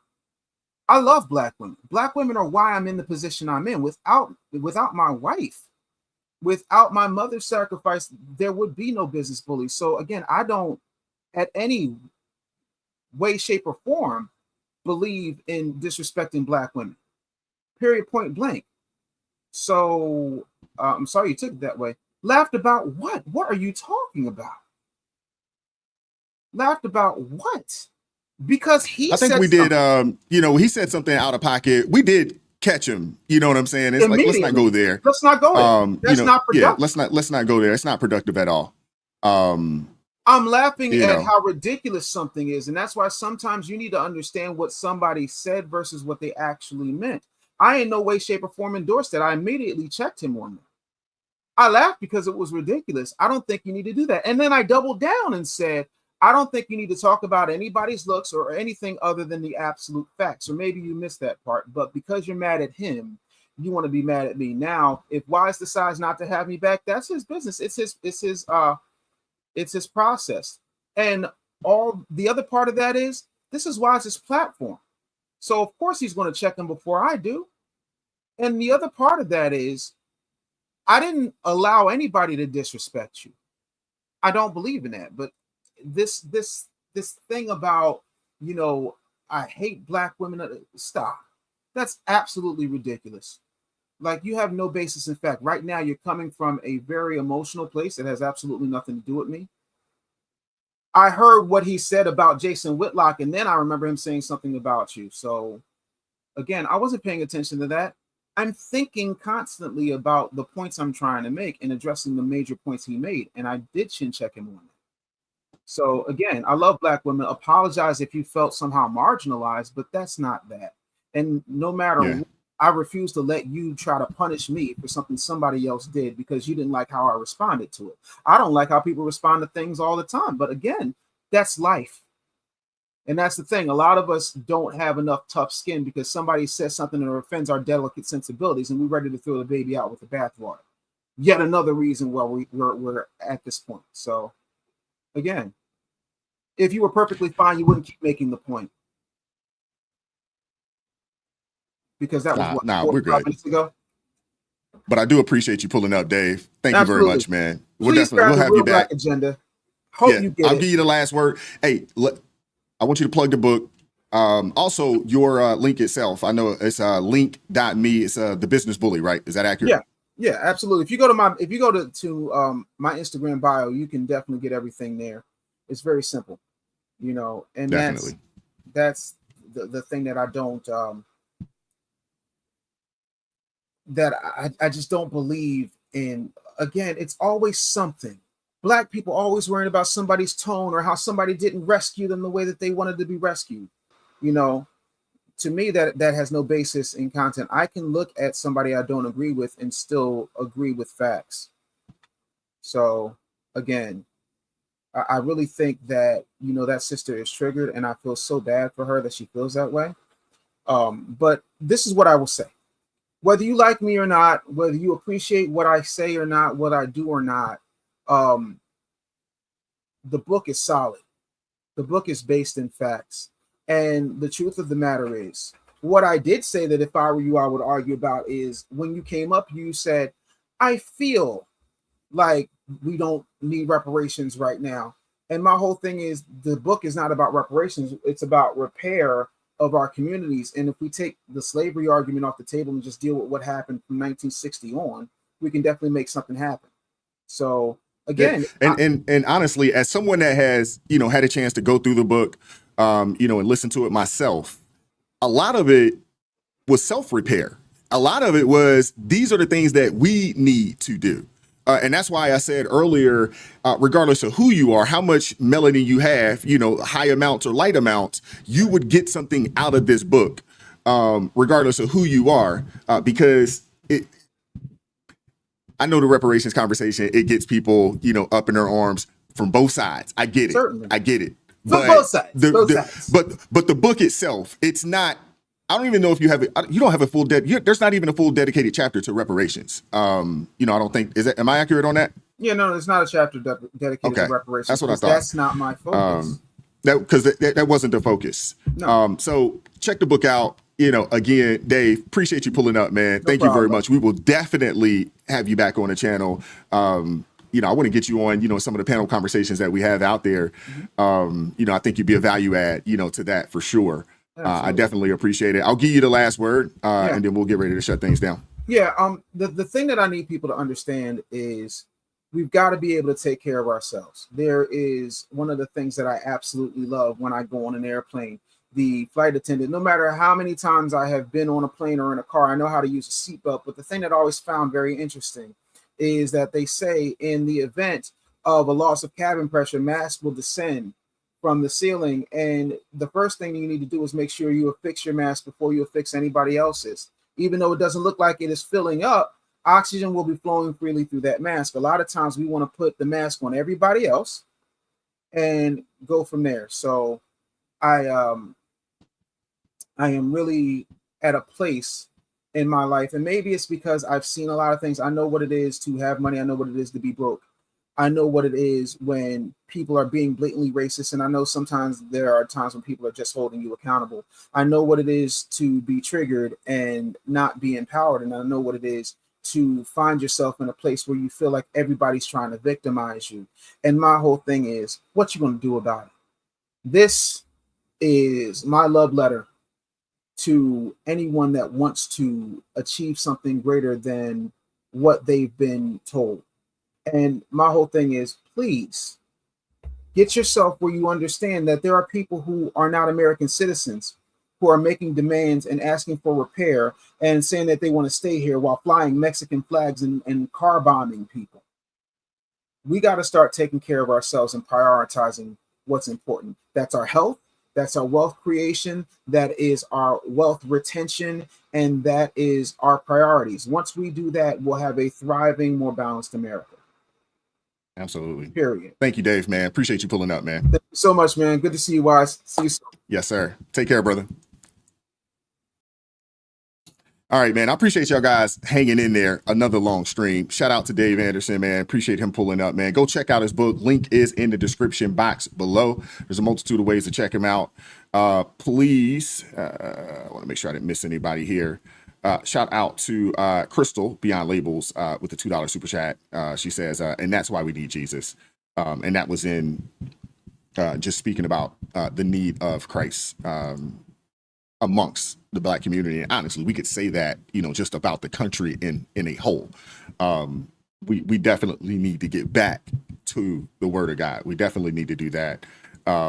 Freedom's Network, Aaron, appreciate you, brother, with the $2 super chat. Says, being me, the smoke don't blame the, I think he meant to say blame me. Blame me, the smoke, don't blame the dot. Thanks, man. Shout out to Kiwan Lynette with the $5 super chat. Says, well, this was interesting. Can we have him back after we've read the book? We'll look into that. And shout out to Spaces with the $2 super chat. Says, I tried to call in, but StreamYard is weird on mobile. Yeah, it is. And we'll definitely have Dave back on. And if you guys want to ask him questions about the book the next time we get him on, I don't have an issue, with that. If that's something that you guys, are interested in doing, I don't necessarily have an issue with that. But I do, suggest, man, go check it out. Go check it out. But I do appreciate you guys, man. Happy Father's Day to everybody. All my fathers, my grandfathers, happy Father's Day to you all. I hope you guys enjoyed the show today. It definitely went a little longer than expected. But that seems like, hey, that is the case, man. That's just kind of what happens here. Yeah, and I think that we should be able to have civil discourse, right? I've talked to you guys. There's people in the chat and they want to, block folks in the chat because they may not agree, with me or agree, with us for the most part. But even if you don't agree, we should still be able to have a conversation. And maybe we walk away and agree to disagree. Maybe that is the case. I don't know, but we should still be able to do that. I mean, who wants to live in a world of echo chambers? I think civil discourse, it's good. It's extremely good. You know, but I do appreciate you guys, man. Shout out to Dave, man. Appreciate him pulling up today. Make sure you guys go check out The Black Agenda. Go check it out, man. Link in the description box below. Man, happy Father's Day to you guys, man. Keep God first. Stay prayed up. We'll catch up with you all a little later. Peace.